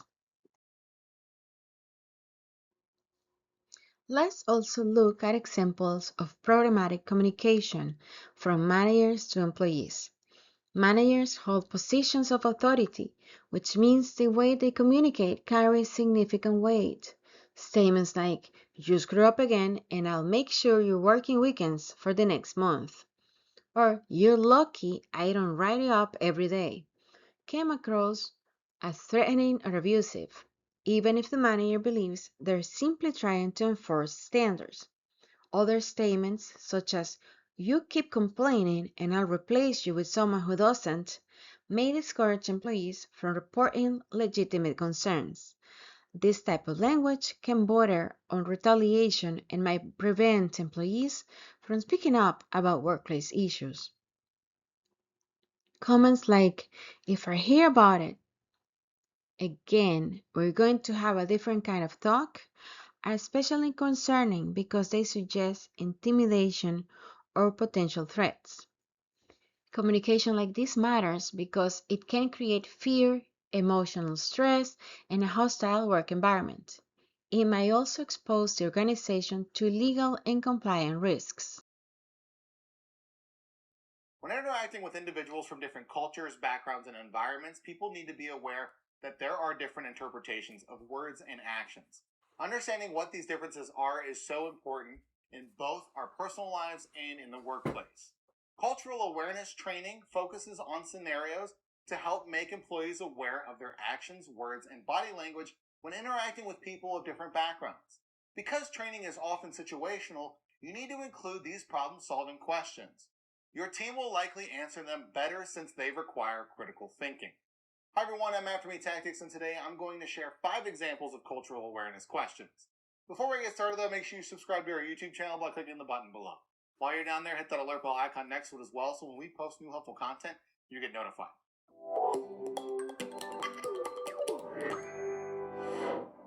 Do problem-solving questions remind you of when you were in grade school? I'm sure we all had teachers that assigned hundreds of these types of problems. It seemed like they took us several hours to solve every single week. Teachers like to use these kinds of questions because they are effective, believe it or not. They help us learn how to gather data from a paragraph of information so that we can brainstorm solutions, apply our ideas to the situation, analyze the potential results, and reach a logical conclusion. They also often require you to explain your reasoning based on the information that you gathered and applied to the scenario. Doing this demonstrates that you understand why the question has a particular answer. Coming up with these questions on your own can be a big challenge though, and to help you get started, here are some example styles to consider. You find yourself on a business trip in Germany to help nurture a relationship with a corporate partner. One day you're out to dinner with a few of the top executives at the company. You pick up your fork with your right hand. Some of the executives give you dirty looks. List 4 meal etiquette details regarding cutlery in German society. Explain how they are different compared to American dining etiquette. Next, you visit your Japanese supplier and you meet their new product manager. The interpreter introduces the two of you. You go to shake the manager's hand, but they hesitate, looking confused. Why would someone from Japan not shake your hand? What should you have done instead? Next, you are emailing the marketing manager located in the corporation's Swiss business unit. Should you get straight to the point in your email, or should you add pleasantries before you get to your business-related question? Explain your reasoning. Fourth, you work in the oil and gas industry and you are creating a partnership located in the Middle East. As a woman, you ask your boss if there are any cultural idiosyncrasies you should be aware of when interacting with employees of the other company.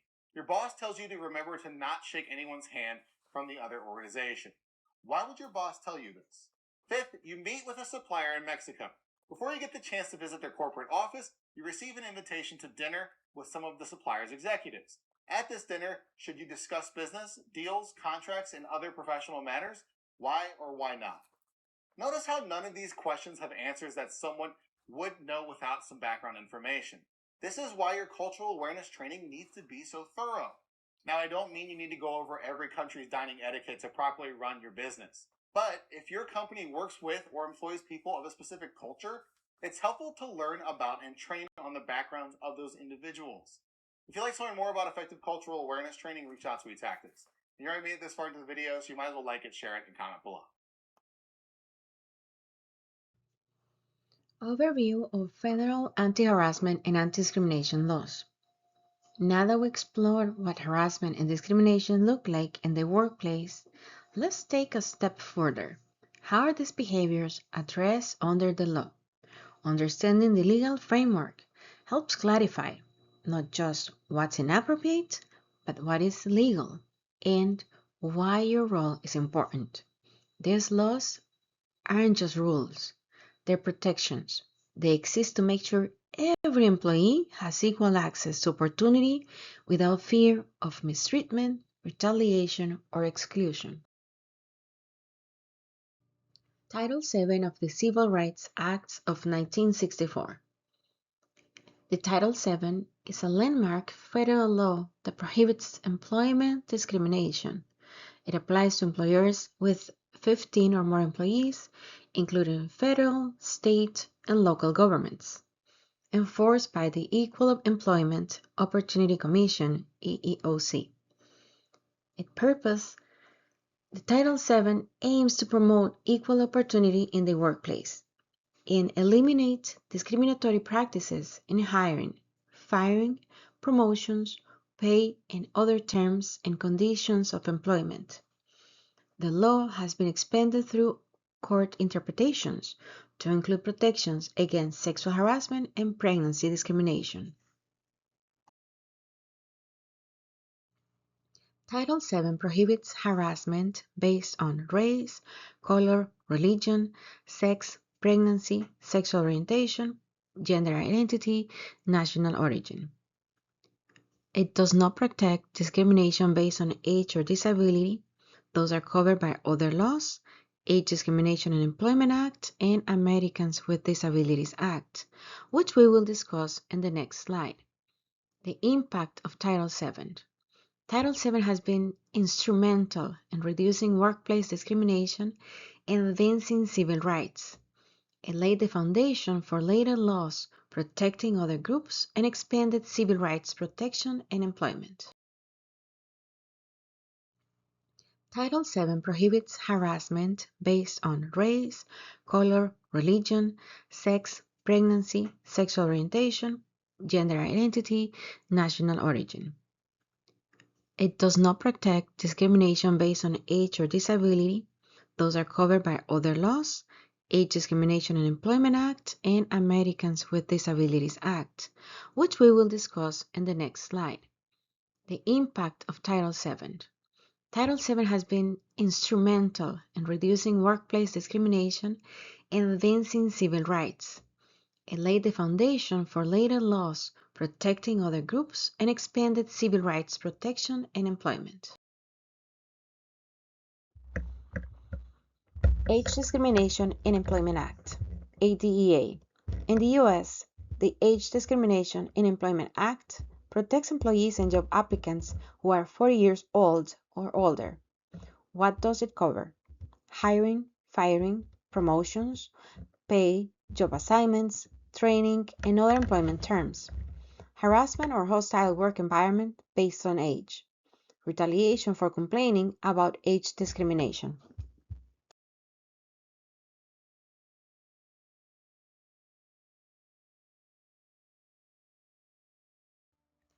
Here are some common examples of age discrimination in the workplace. First, not hiring someone because they're considered too old or intentionally favoring younger candidates. Hiring decisions must always be based on qualifications, experience, and the ability to perform the job, not age. Second, being passed over for a promotion in favor of younger employees who have similar or even less experience. When promotion decisions are influenced by age rather than merit, this can raise serious discrimination concerns. Third, making age-related jokes or comments that creates a hostile work environment. Even comments that are intended as jokes can contribute to a workplace culture that makes employees feel uncomfortable or disrespected. Finally, forcing retirement or targeting older employees during layoffs. Employment decisions must be based on legitimate business reasons, not assumptions about age or retirement eligibility. Americans with Disabilities Act, 88. The 88 is a federal law that prohibits discrimination against individuals with disabilities in all areas of public life, including jobs, schools, transportation, and public and private places open to the general public. Employers are required to provide reasonable accommodations to employees or applicants with disabilities, unless doing so causes undue hardship to the business. Accommodations might include modified work schedules, assistive technology. Beyond employment, the ADA requires public places to be accessible to people with disabilities, such as wheelchair ramps and accessible restrooms.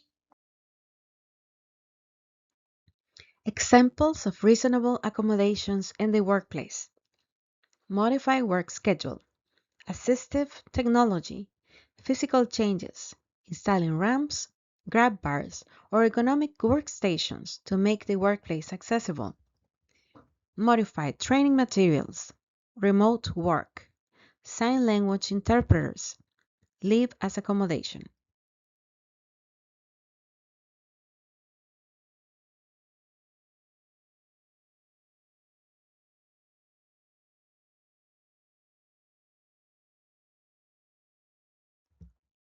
It is important to note that while employers must provide reasonable accommodations, they are not required to provide accommodations that will create an undue hardship. Undue hardship means a significant difficulty or expense for the employer based on the organization's size, resources, and operational needs. However, the key part of the accommodation process is the interactive dialogue between the employer and the employee. This means both parties should communicate openly and work together to identify solutions that allow the employee to perform their job effectively. Genetic Information Non-Discrimination Act, GINA. It is a federal law that prohibits discrimination in employment and health insurance based on genetic information. For example, family medical history. An employer asks a job applicant during an interview, "Does cancer run in your family?" Why it matters? That's genetic information. Asking this question during hiring is a GINA violation, even if it seems casual. Another example, social media snooping. A manager sees an employee post about their family's history of Alzheimer's disease on Facebook and begins treating them differently or questioning their long-term capabilities. Still a GINA violation.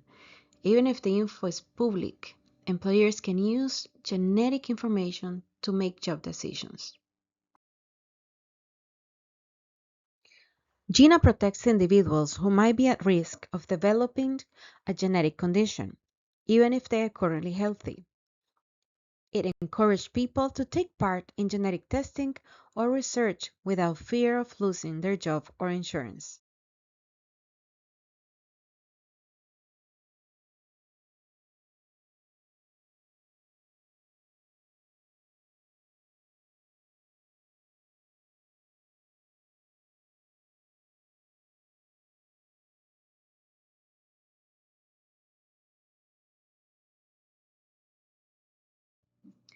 Civil Rights Act of 1991 restored the power of civil rights laws after several restrictive Supreme Court decisions, allowed for compensatory and punitive damages, encouraging accountability, gave employees the right to a jury trial, adding fairness to discrimination lawsuits, extended workplace protections for U.S. citizens employed overseas by American companies.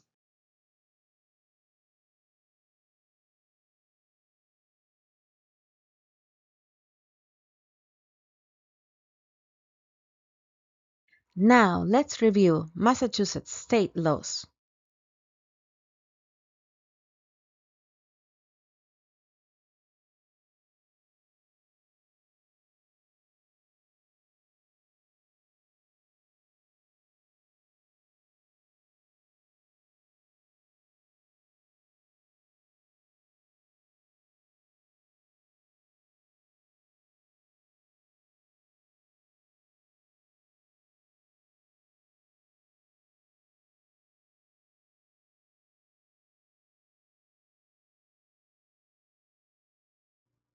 Massachusetts Anti-Discrimination Law, Chapter 151B, prohibits employers from discriminating based on race, color, religion, sex, gender identity, sexual orientation, pregnancy, age, veteran status, disability, genetic information. It reflects Massachusetts' commitment to creating a fair, inclusive workplace. It is enforced by the Massachusetts Commission Against Discrimination, MCAD, applies to temporary, full-time, part-time, and contract workers, covers discrimination at any stage of employment, like hiring, promotion, evaluations, termination, stronger than federal law in several areas. Example, cover employers with only 6 employees. Reasonable accommodations. Employers must provide reasonable accommodations unless it causes undue hardship. This includes modified work schedules, assistive technology or devices, leave of absence or flexible return to work plan.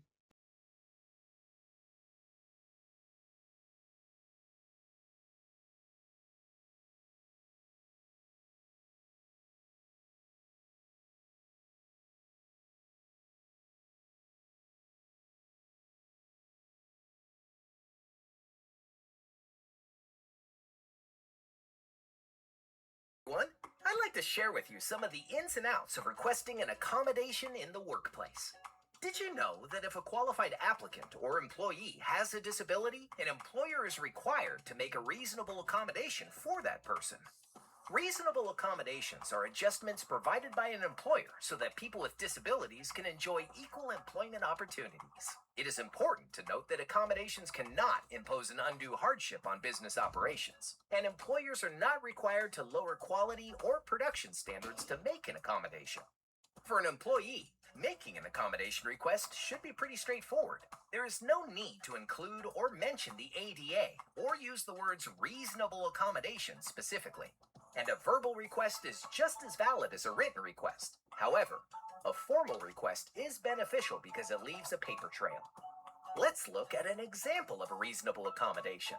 My friend Daniel is having trouble getting to work on time in the morning because of his medical treatments. To accommodate, Daniel's boss has agreed to let him come into work a little later every day. If an employee needs an accommodation for a hidden disability like Daniel, their employer may ask for reasonable documentation. However, there are two specific situations in which an employer should not ask for documentation for an accommodation. The first is if the disability and need for reasonable accommodation are obvious, and the second is if information has already been provided supporting the ADA definition of a disability and the need for reasonable accommodation. Another time that reasonable accommodation can be necessary is during the application process. For example, an applicant may request an American Sign Language interpreter for the in-person interview. When an employer considers an accommodation, their focus should be on the abilities and limitations of the individual, not on the name of a disability or a physical or mental condition. This is because people who have the same disability may have very different abilities and limitations. On the flip side, people with different kinds of disabilities may have similar limitations. To be qualified for employment, an applicant or employee must be able to perform essential job functions. In other words, the job duties that are fundamental to the position. They are the reason the job exists. For example, if a person is hired to drive a vehicle, the ability to drive is an essential function because this is the reason the position exists. Well, that about wraps it up. Thank you for stopping by.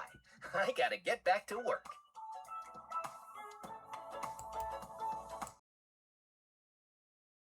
Massachusetts Pregnant Workers Fairness Act, PWFA. Pregnancy discrimination is still common and often misunderstood. The PWFA provides clear protections to ensure women are not pushed out of the workforce or punished for starting families. It promotes healthier pregnancies and safer work environments. Examples of reasonable accommodations under this act: more frequent or longer breaks, access to water or seating, modify work schedules or duties, time off for prenatal or postnatal appointments, temporary transfers to less physical demanding work, a private, non-bathroom space to express breast milk. The Pump Act. Under this law, employers are required to provide reasonable break time and a private space for employees to express breast milk for up to 1 year after childbirth. Importantly, the space provided cannot be a bathroom and must be shielded from view and free from intrusion. The law applies to nearly all employees, including many hourly workers who were previously excluded under older regulations, such as teachers, nurses, and farm workers. Some small employers with fewer than 50 employees may request an exemption, but only if they can demonstrate that providing these accommodations will create an undue hardship. Another key protection is related to pay during pumping breaks. If an employee is not fully relieved from work duties while pumping, that time must be counted as paid work time.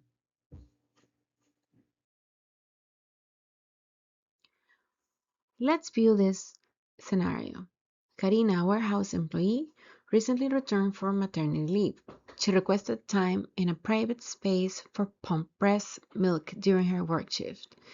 However, her supervisor told her to use the public restroom and said there was not enough time during the shift to take breaks.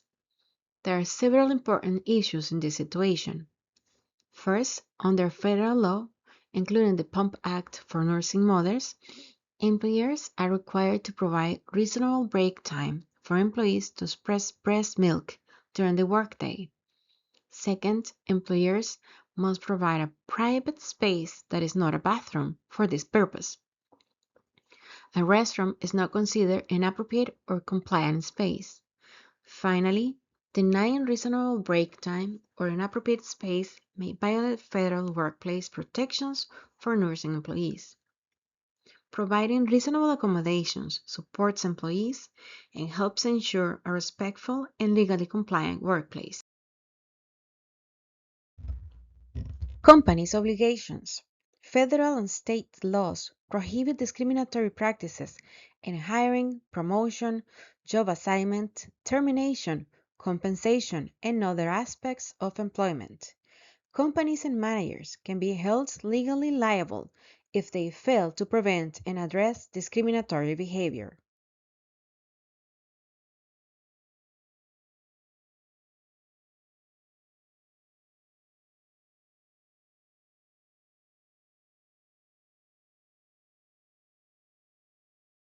Employers' responsibilities. Employers also have important responsibilities when it comes to preventing and addressing sexual harassment in the workplace. First, employers must take steps to prevent harassment from occurring. This includes establishing clear policies, providing training, and promoting a respectful workplace culture. Second, employers are responsible for investigating complaints or concerns promptly and fairly. When a report is made, it must be taken seriously and reviewed appropriately. Finally, employers must take corrective action when necessary. If an investigation confirms that inappropriate behavior occurred, the organization must address the issue and take steps to prevent it from happening again. These responsibilities help ensure that workplace remains safe, respectful, and compliant with the law. Our company maintains a zero tolerance policy for harassment and discrimination. Bob Steyer is committed to providing a workplace where every employee is treated with dignity and respect. This means that any form of harassment, discrimination, or inappropriate conduct is not acceptable. Creating a respectful workplace is the responsibility of everyone, including employees, supervisors, and managers. Because of this commitment, all workplace behavior must remain professional, respectful, and appropriate at all times. If concerns arise, they should be reported so they can be addressed promptly and fairly. By working together and holding each other accountable, we help ensure a workplace that is safe, respectful, and inclusive for everyone.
Our commitment to a respectful and fair workplace applies to all aspects of employment. This includes important areas such as hiring, where candidates must be evaluated based on qualifications and not personal characteristics. It also applies to promotions and compensation, ensuring employees have equal opportunities to advance and receive fair pay. Employees must also be treated fairly when it comes to training opportunities and work assignments, so everyone has the chance to grow and succeed in their roles. Finally, fairness must also apply to disciplinary actions and termination decisions, which must always be based on legitimate business reasons and not discriminatory factors. In short, fairness and equal opportunity must guide decisions throughout the entire employment process.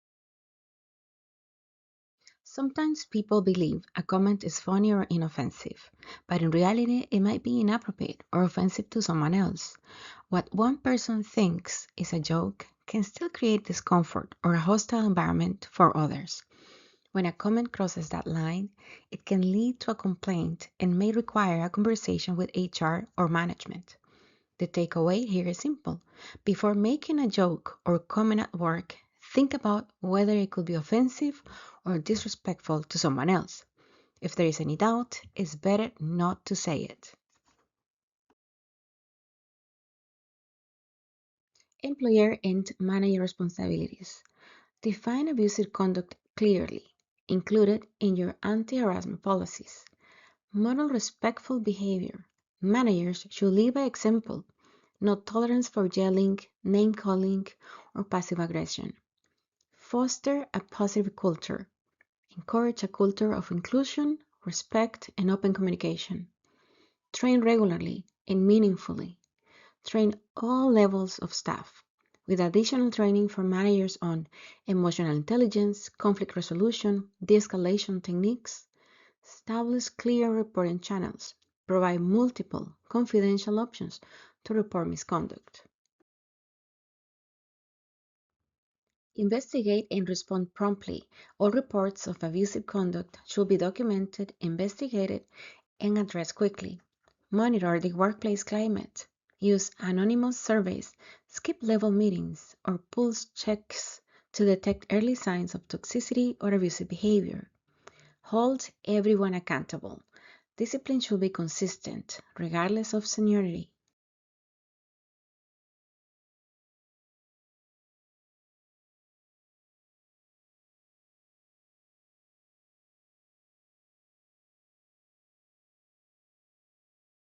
Let's look at this scenario.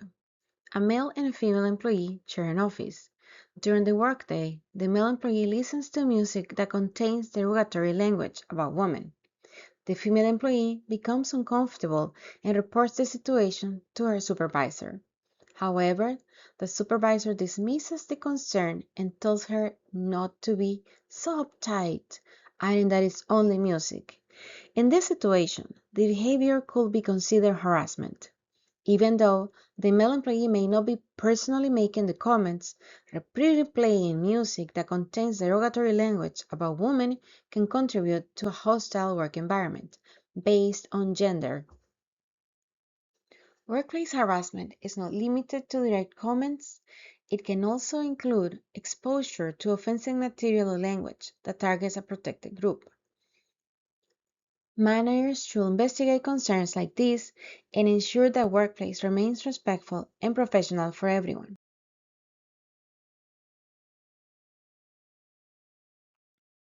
Leadership is about how we respond when someone tells us they're uncomfortable. One of the most common offenses we hear when someone says or does something inappropriate at work is, "That's not what I meant," or "I was just joking." They're being too sensitive. But here's the truth. Intent doesn't erase impact. Intent is internal. It's what you meant to say. Impact is external. It's how your words or actions actually landed with someone else. In the workplace, what matters most is not what you meant, it's how it was received and whether it created harm, discomfort, or fear. Let's review this scenario. A female employee is repeatedly asked out on dates by an outside vendor. She has clearly told him several times that she's not interested, but the requests continue. When she reports the situation to her supervisor, he responds by saying, "There is nothing I can do. He's not my employee." In this case, this situation might be considered sexual harassment. Sexual harassment occurs when unwelcome conduct of a sexual nature continues after a person has made it clear that the behavior is not welcome. Repeated requests for dates after someone has already declined can be considered unwelcome behavior. It is also important to understand that harassment in the workplace can involve individuals who are not employees, such as vendors, contractors, or customers. Employers still have a responsibility to take reasonable steps to address the situation and protect their employees from harassment. The supervisor should not dismiss the concern simply because the individual is an outside vendor. Instead, the issue should be reported and addressed to ensure a safe and respectful work environment. Let's review this scenario. Jim just had his 40th birthday. Since then, his coworkers jokingly refer to him as "old man" and talk about him being over the hill. Jim tells his coworkers to stop joking around, but their comments continue. The manager overhears. What should be the manager's actions? Why? Is this harassment, discrimination, or neither?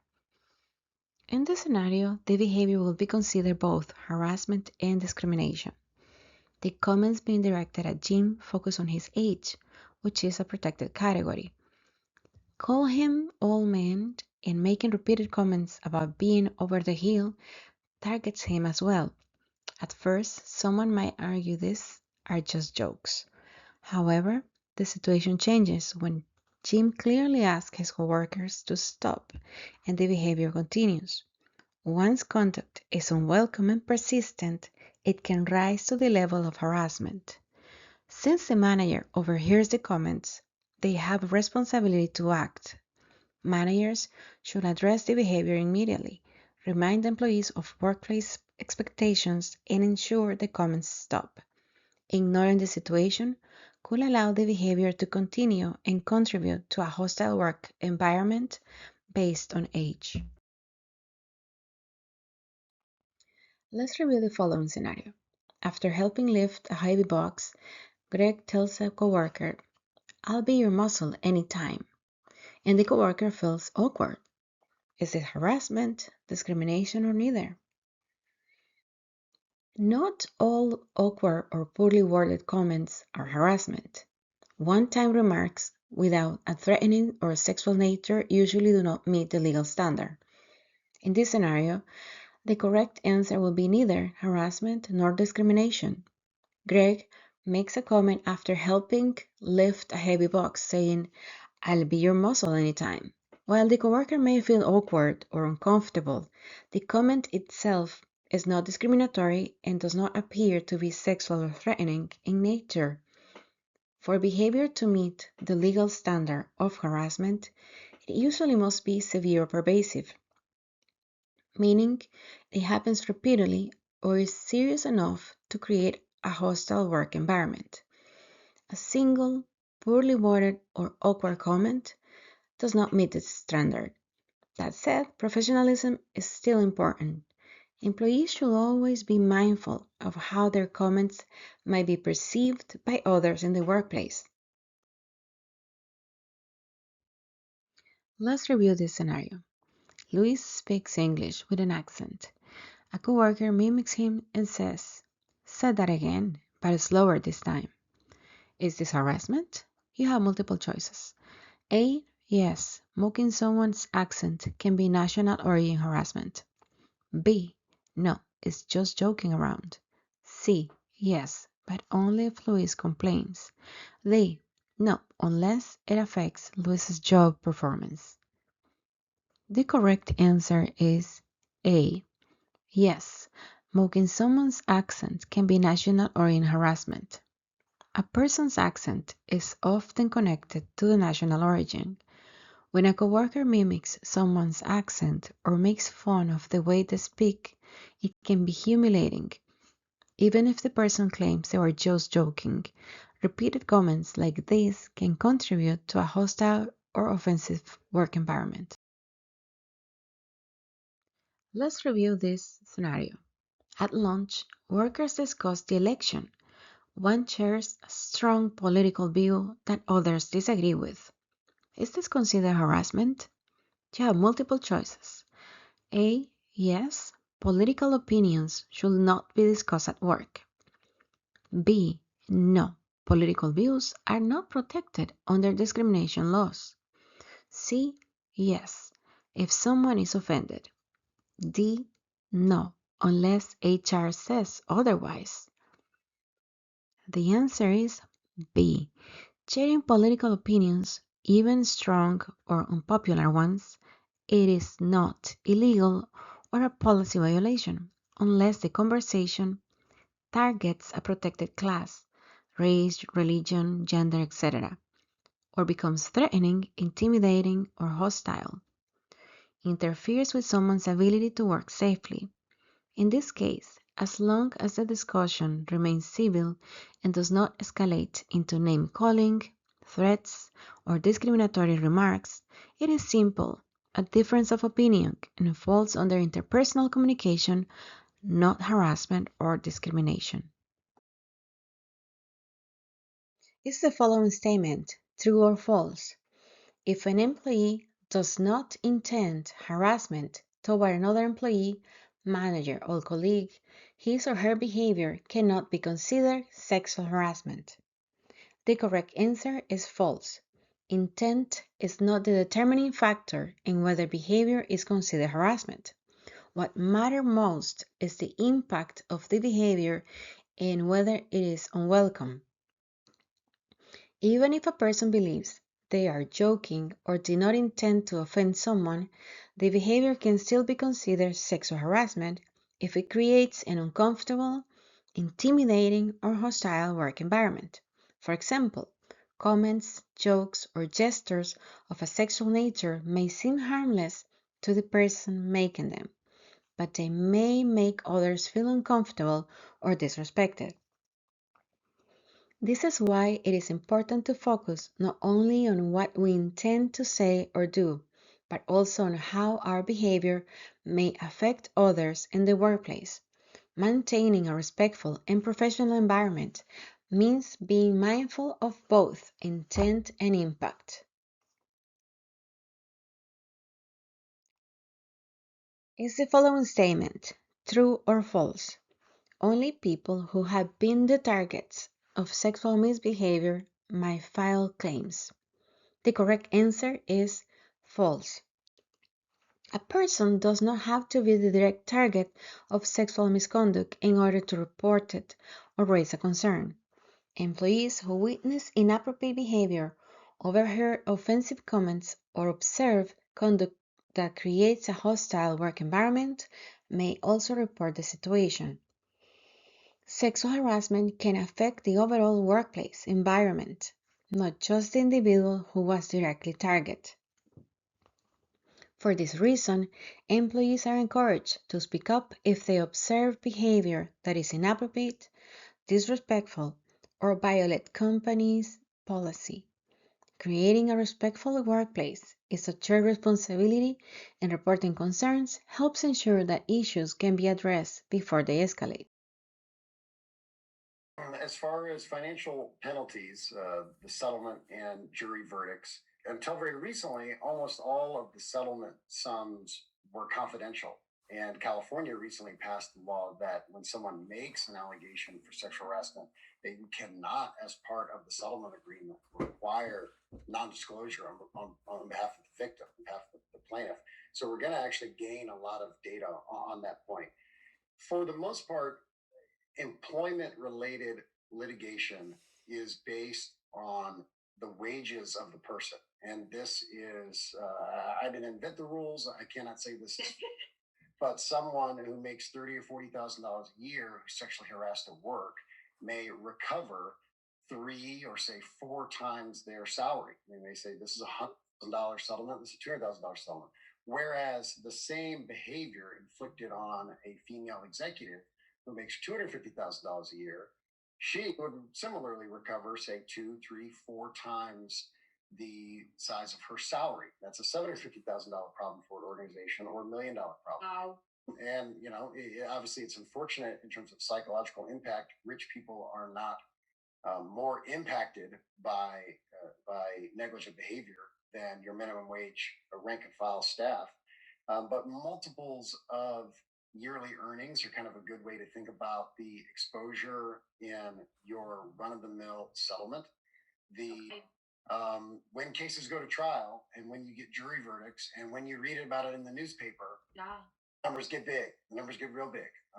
In addition to the money that is paid to the victim, in every state, the person is allowed to recover attorney's fees. If it gets to the point where you're going through a trial, you're talking for sure 6 figures in fees. And then in every state, victims are allowed to petition the court for punitive damages. That is money that is not designed to make a victim whole, to compensate her or him for medical damages, distress, or lost wages. It is a dollar sign designed solely to punish the employer. And in situations where punitives are involved, it's millions of dollars. And the threat of the millions of dollars of punitives is what makes your even somewhat benign but proven sexual harassment claims that may be a $50,000 or $60,000 problem creep up into the low 6 figures, because a company's too scared to roll the dice, too scared to put 12 people in a jury box and potentially get hit for millions of dollars.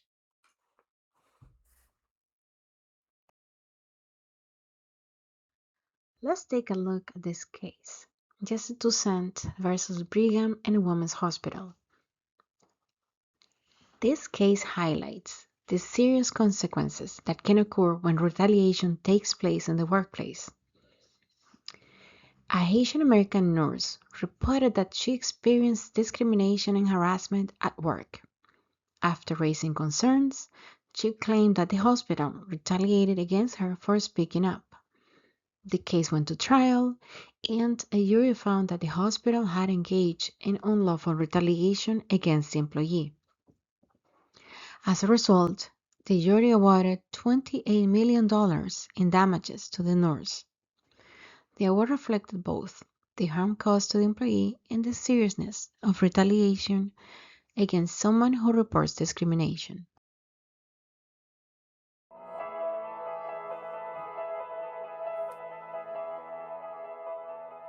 The value of a sexual harassment case depends on a number of factors. First, we look at the severity of the sexual harassment. Second, we look at the amount of time you had to endure the sexual harassment. Third, we look at any financial loss due to the unlawful termination. You also have to look at the damages available based on the statute you're suing under. The damages and remedies include lost wages, compensatory damages, punitive damages, and attorney's fees. Lost wages are based on how much you earned and how long you were out of work. It can include front pay and back pay. Compensatory damages are meant to compensate you for any emotional distress you may have suffered. Punitive damages are meant to punish the sexual harasser. And finally, if you prevail at trial, you may be entitled to attorney's fees, which are based on the amount of hours your attorney worked.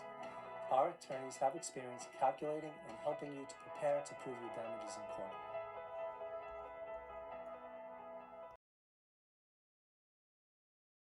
Leaders play a critical role in creating and maintaining a respectful workplace.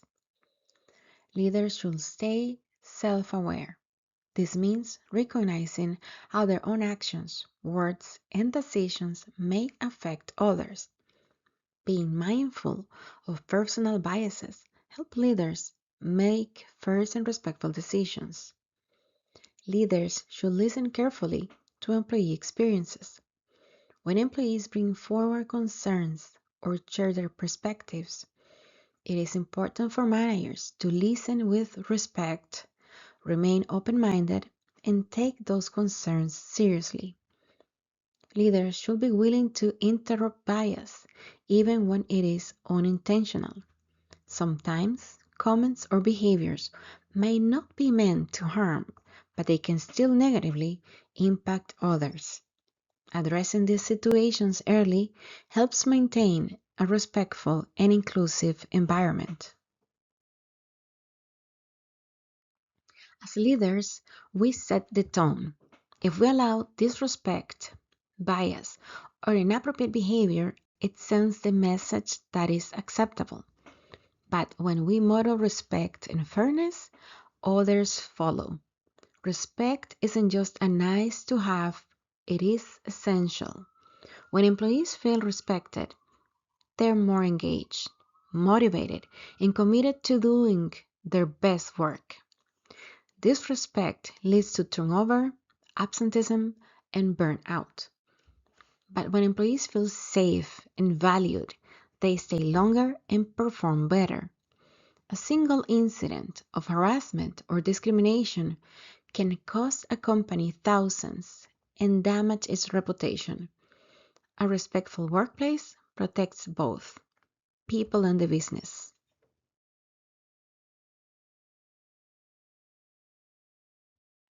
Preventing harassment starts with creating a workplace culture based on respect, professionalism, and accountability. Everyone in the organization plays a role in prevention. Employees should treat one another with dignity and avoid comments or behaviors that could make others feel uncomfortable or excluded. Managers and leaders have an additional responsibility to set clear expectations, address inappropriate behavior, and take concerns seriously. Creating a culture of respect include establish a safe, inclusive work environment where all employees feel valued. Promote open communication by encouraging team members to speak up without fear of retaliation. Reinforce respect as a core workplace value during meetings, performance reviews, and informal interactions.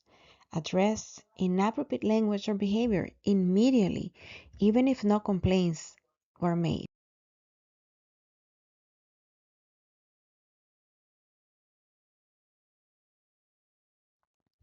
Early intervention is one of the most effective ways to prevent harassment in the workplace. Leaders should pay attention to early warning signs, such as repeated jokes, exclusion, or comments that make others uncomfortable. If inappropriate behavior occurs, it should be addressed right away, even if no formal complaints are made. Often, a private conversation and clear expectations can stop the behavior before it escalates. Leaders should also document concerns and actions taken, which helps maintain accountability and ensures that issues are handled consistently. Your role as a leader in prevention and reporting. Know the company's harassment policies inside and out and enforce them consistently. Take all complaints seriously, even informal or anonymous ones. Report any concerns, even if the affected employee does not file a formal complaint. Protect against retaliation. Ensure no employee is penalized for speaking up.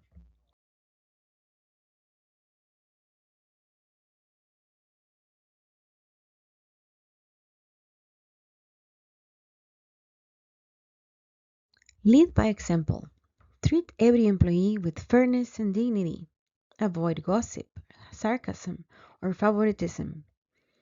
Use inclusive language and show appreciation for diverse perspectives. Take accountability. Apologize and correct course when your actions fall short.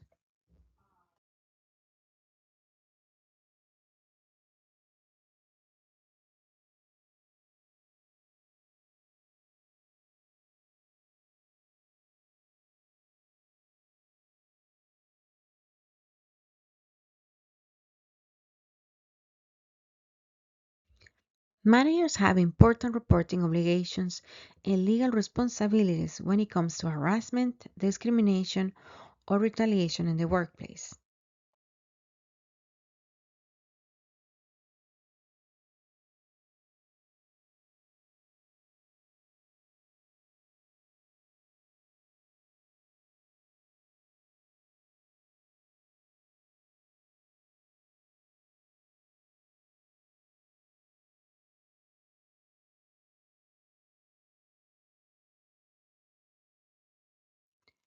Mandatory reporting requirements.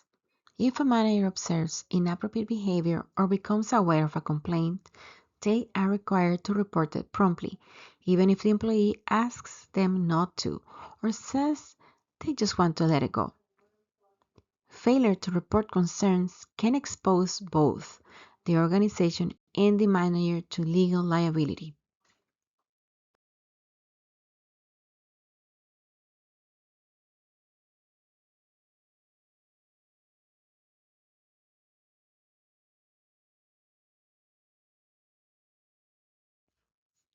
Reporting is required even if the employee asks you not to report it. You think the issue is minor. You're unsure it violates policy. Reports should be made immediately to Jessica, a designated compliance officer, or through the company's reporting system.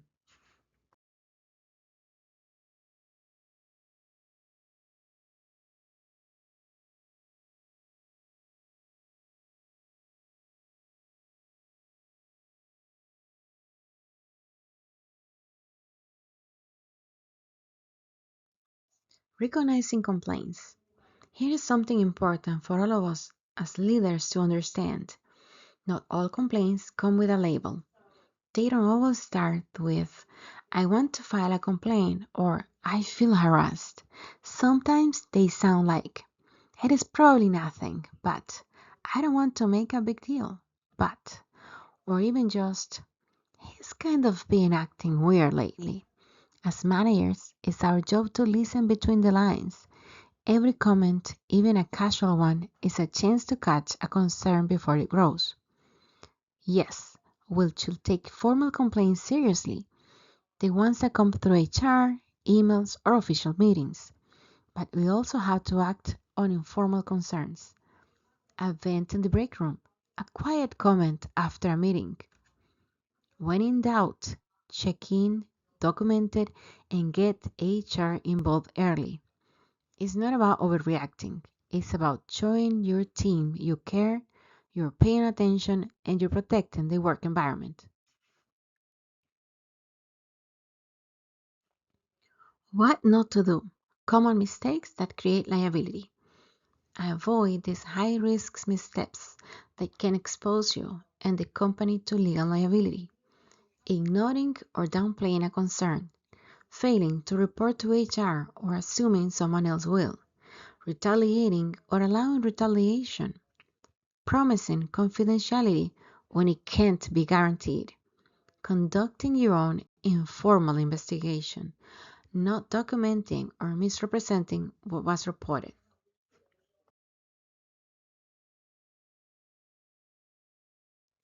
Understanding managerial accountability.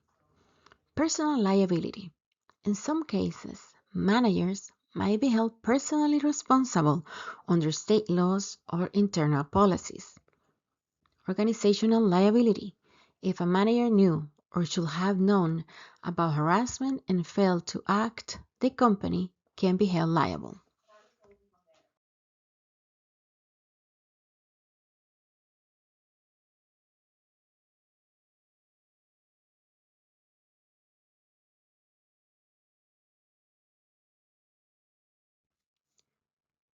Managers are expected to take all concerns seriously, maintain appropriate documentation, uphold and model the organization's anti-harassment policy. Inaction or mishandling of reports can lead to legal consequences, reputational damage, loss of trust among employees.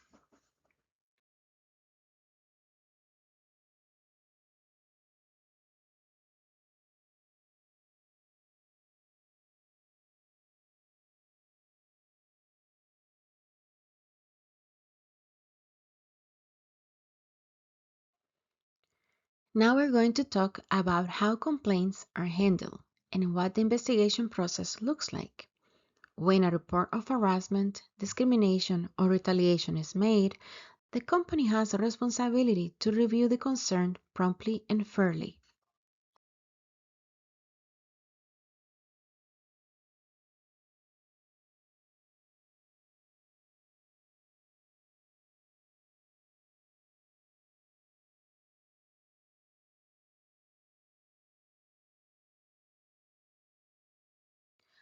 The complaint can take many forms: written, verbal, formal or informal.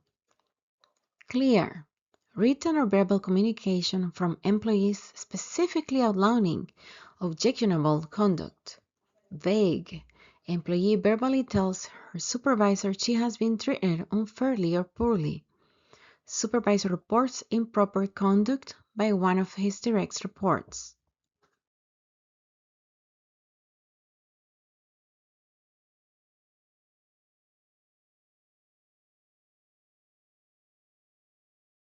Planning. Clearly identify nature of allegations, parties involved, potential witnesses, and location of conduct, policies implicated. Study special considerations, contacting law enforcement, safety concerns, etc. Select who will conduct the investigation. Fair, thorough, and prompt investigation required.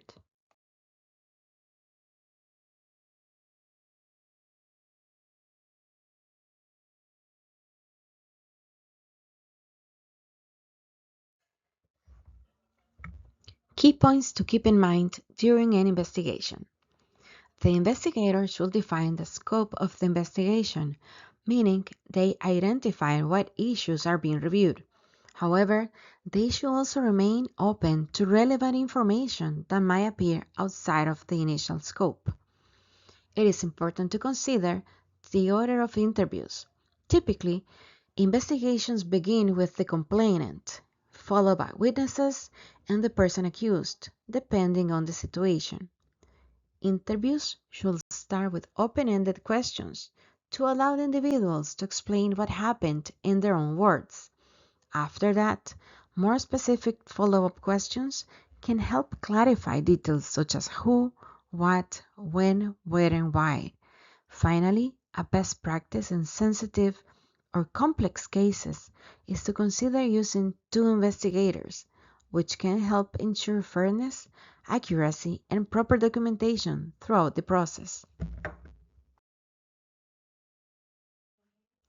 Also, investigators should be aware of their facial expressions, body language, and tone. It is important to remain neutral and professional so that all individuals feel they are being treated fairly. Second, investigators should emphasize that their role is to understand the situation, not to judge or assume outcomes. It is also helpful to acknowledge and appreciate that the individual came forward to share their concerns.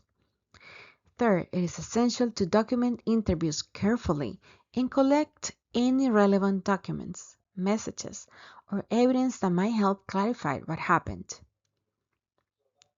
Finally, investigators should consider whether interim measures are necessary. These are temporary steps that might help protect employees or maintain a safe work environment while the investigation is ongoing. Initial response and maintaining confidentiality. Respond promptly and respectfully when someone shares a concern or complaint. Thank the employee for speaking up and let them know the issue will be taken seriously. Do not promise complete confidentiality, but assure them their information will be shared only with those who need to know. Document who was involved, what was said, when and where it occurred.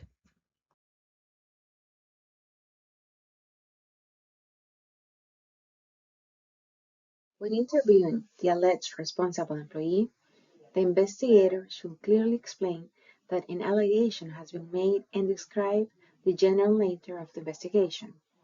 The investigator should also explain that the role is neutral and he is not making assumptions.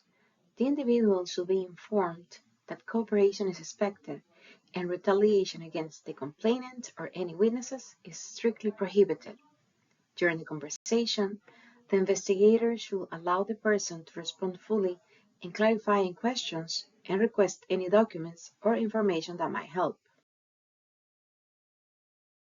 At the conclusion of an investigation, the investigator must determine how the findings will be documented In many cases, this might be a written report, although in some situations an oral summary of the findings may also be provided to leadership.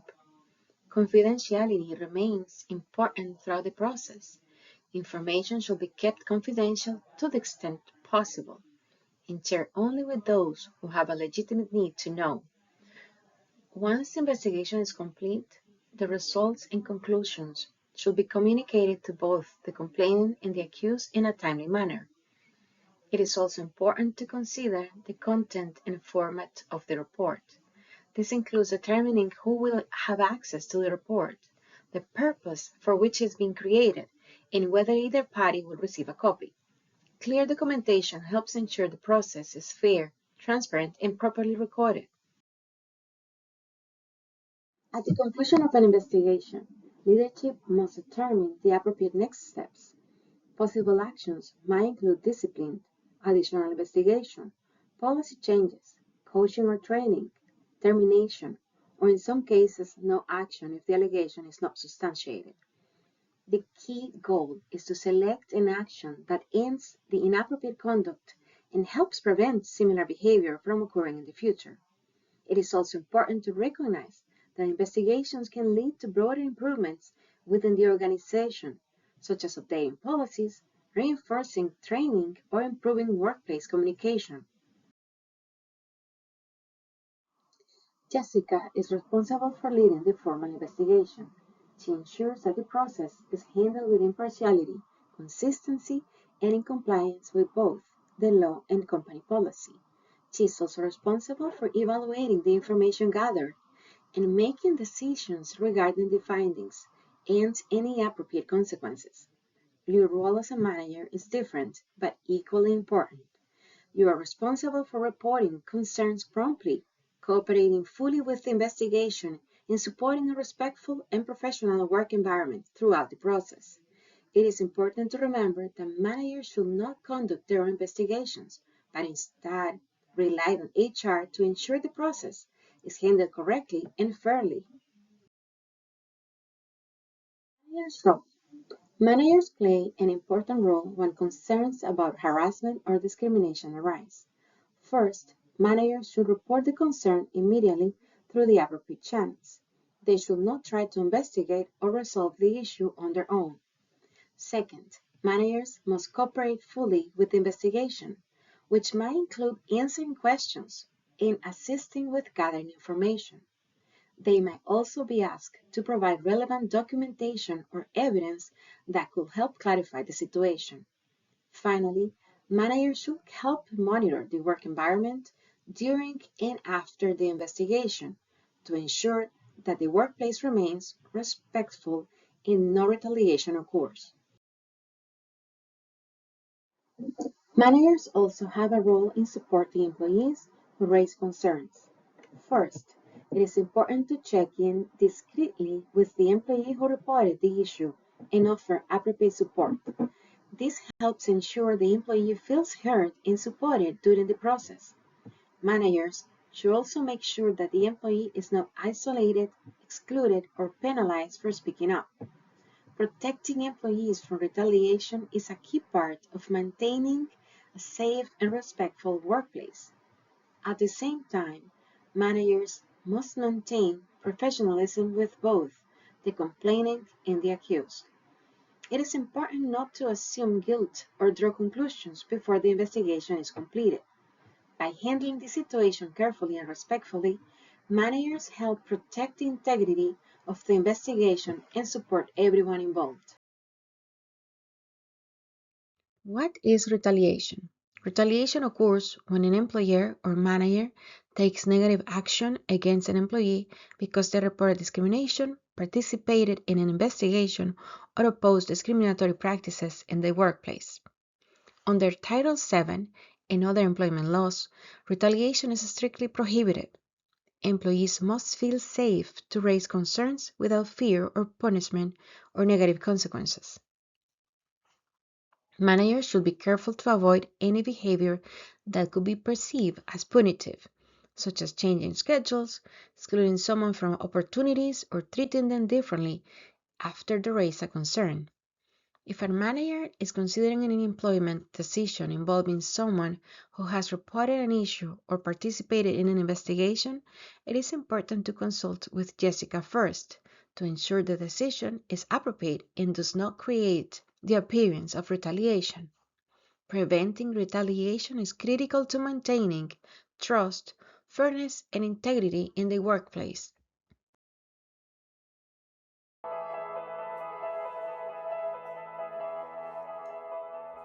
Retaliation in the workplace is if you make a complaint of discrimination, your employer is not allowed to retaliate against you in any way.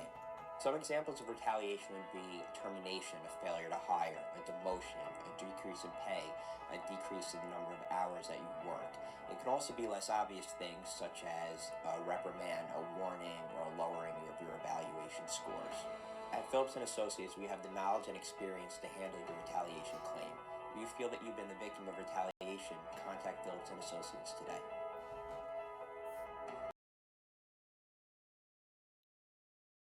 Preventing retaliation is a critical responsibility for managers and leaders. Retaliation can include any negative action taken against an employee because they reported a concern or participated in an investigation. This can include things like schedule changes, reduced hours, exclusion from meetings, or hostile behavior. Managers must do more than simply avoid retaliation themselves. They must also actively prevent retaliation within their teams and ensure that employees who raise concerns are treated fairly and respectfully. It is also important to educate team members that retaliation is strictly prohibited and that any attempts to punish someone for speaking up will be addressed quickly. By actively preventing retaliation, managers help create a workplace where employees feel safe reporting concerns and confident that they will be treated fairly. Implementing prompt and appropriate corrective action. Once Jessica concludes the investigation, the next step is to implement any necessary corrective actions. Managers should be prepared to support and carry out disciplinary or corrective measures depending on the findings of the investigation. It is also important to maintain confidentiality. Managers should not share the outcome broadly or speculate about the results with other employees. Even if the investigation finds that no policy violation occurred, leaders should still consider whether changes such as additional training, mediation, or workplace adjustments could help improve the work environment. Finally, managers should monitor the situation moving forward to ensure the behavior does not recur and no retaliation occurs. Following up helps maintaining a safe and respectful workplace. Discipline and consequences. When misconduct occurs, organizations may use progressive discipline to address the behavior and ensure accountability. Progressive discipline may include verbal or written warnings, which are often the first step in addressing inappropriate conduct. If the behavior continues or is more serious, it may lead to suspension or reassignment. In cases involving severe misconduct or repeated violations, termination may be necessary. It is also important to remember that severity matters.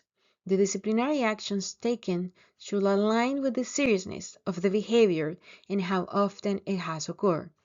The goal of discipline is not only to correct the behavior but also to maintain a safe, respectful, and professional workplace for everyone.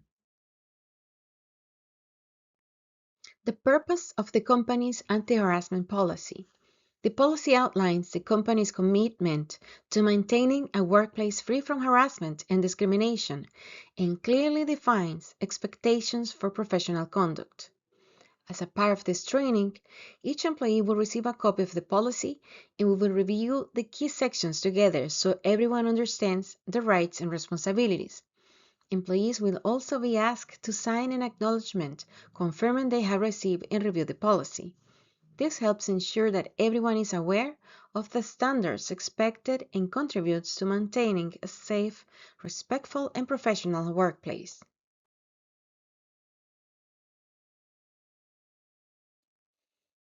Now let's take a company policy deep dive.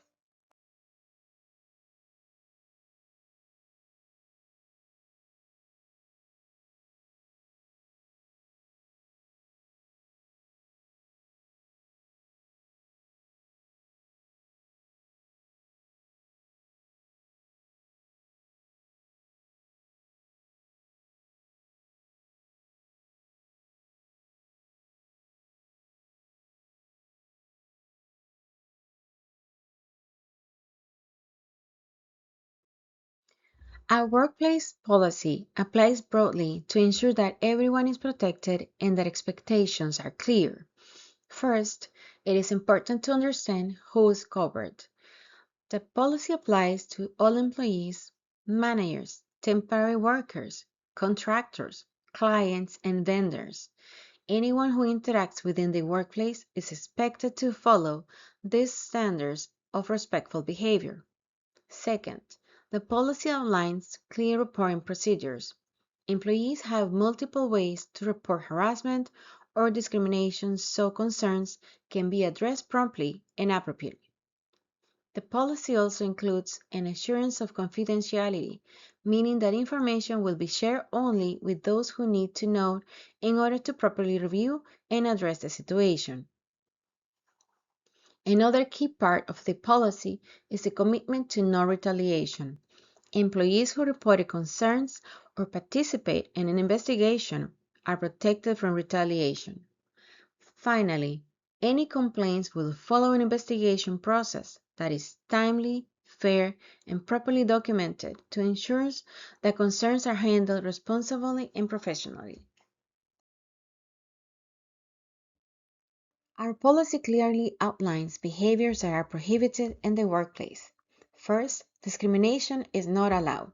This includes treating someone unfairly because of a protected characteristics such as race, gender, religion, age, disability, or other protected categories. Second, harassment is prohibited. This can include offensive comments, insults, ridicule, or behavior that creates a hostile or intimidating work environment.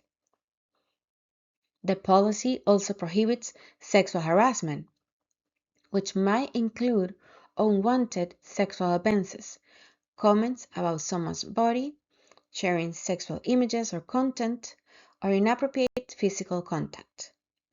Another prohibited behavior is retaliation, which means punishing someone for reporting a concern or participating in an investigation.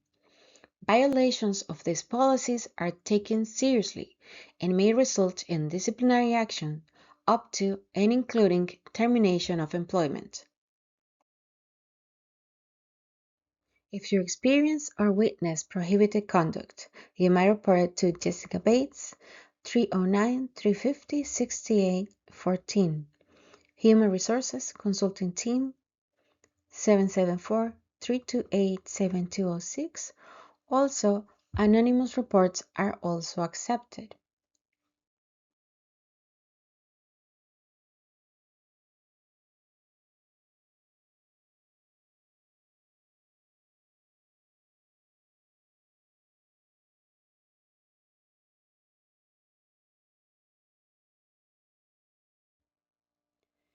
Every employee has the right to work in an environment that is free from discrimination, harassment, and sexual harassment.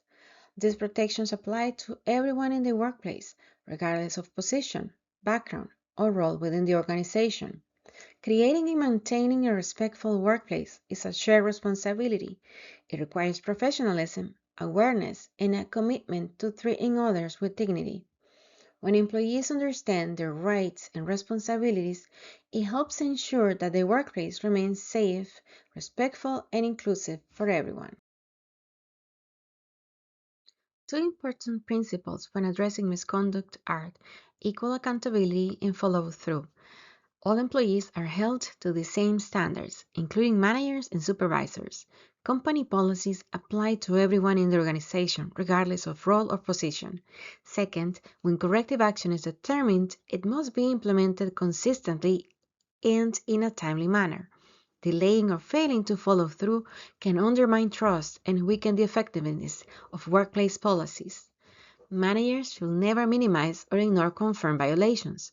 When misconduct has been established, it is important to apply the appropriate disciplinary action in accordance with company policy. If you hear or experience harassment, it is important to speak up and report it. Our organization encourages employees to report concerns so they can be addressed quickly and appropriately. Reports can be made directly to Jessica Bates, who is responsible for receiving and addressing these concerns. You can contact Jessica by text or WhatsApp using the numbers shown here. Remember, reporting concerns helps protect not only you, but also your coworkers and the workplace as a whole.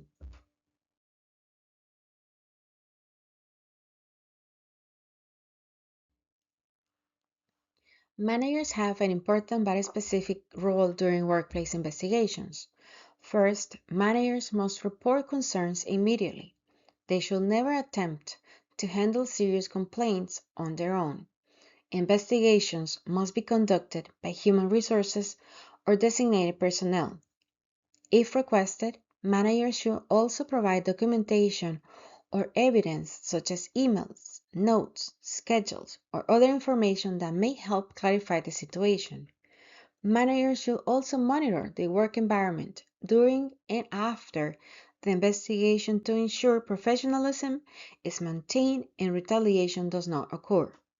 Managers might not lead the investigation, but their cooperation is essential for a fair and effective process. Employees also have the option to report concern to external agencies that enforce workplace discrimination laws. One option is the Massachusetts Commission Against Discrimination, or MCAD, which is the state agency responsible for enforcing anti-discrimination laws in Massachusetts. Another option is the U.S. Equal Employment Opportunity Commission, or EEOC, which enforces federal laws related to workplace discrimination and harassment. Employees may contact these agencies directly if they believe discrimination or harassment has occurred. The contact information for both agencies is shown on the slide. These external reporting options exist to ensure that employees have access to additional support and legal protections when needed. We end this training with a simple reminder: stop. Together, this reminds us to strive to operate professionally in all workplace interactions, treat others with respect, be mindful of your words and actions, and help maintain a safe and professional environment for everyone. When we all follow this principle, we help create a workplace where everyone feels respected, valued, and protected.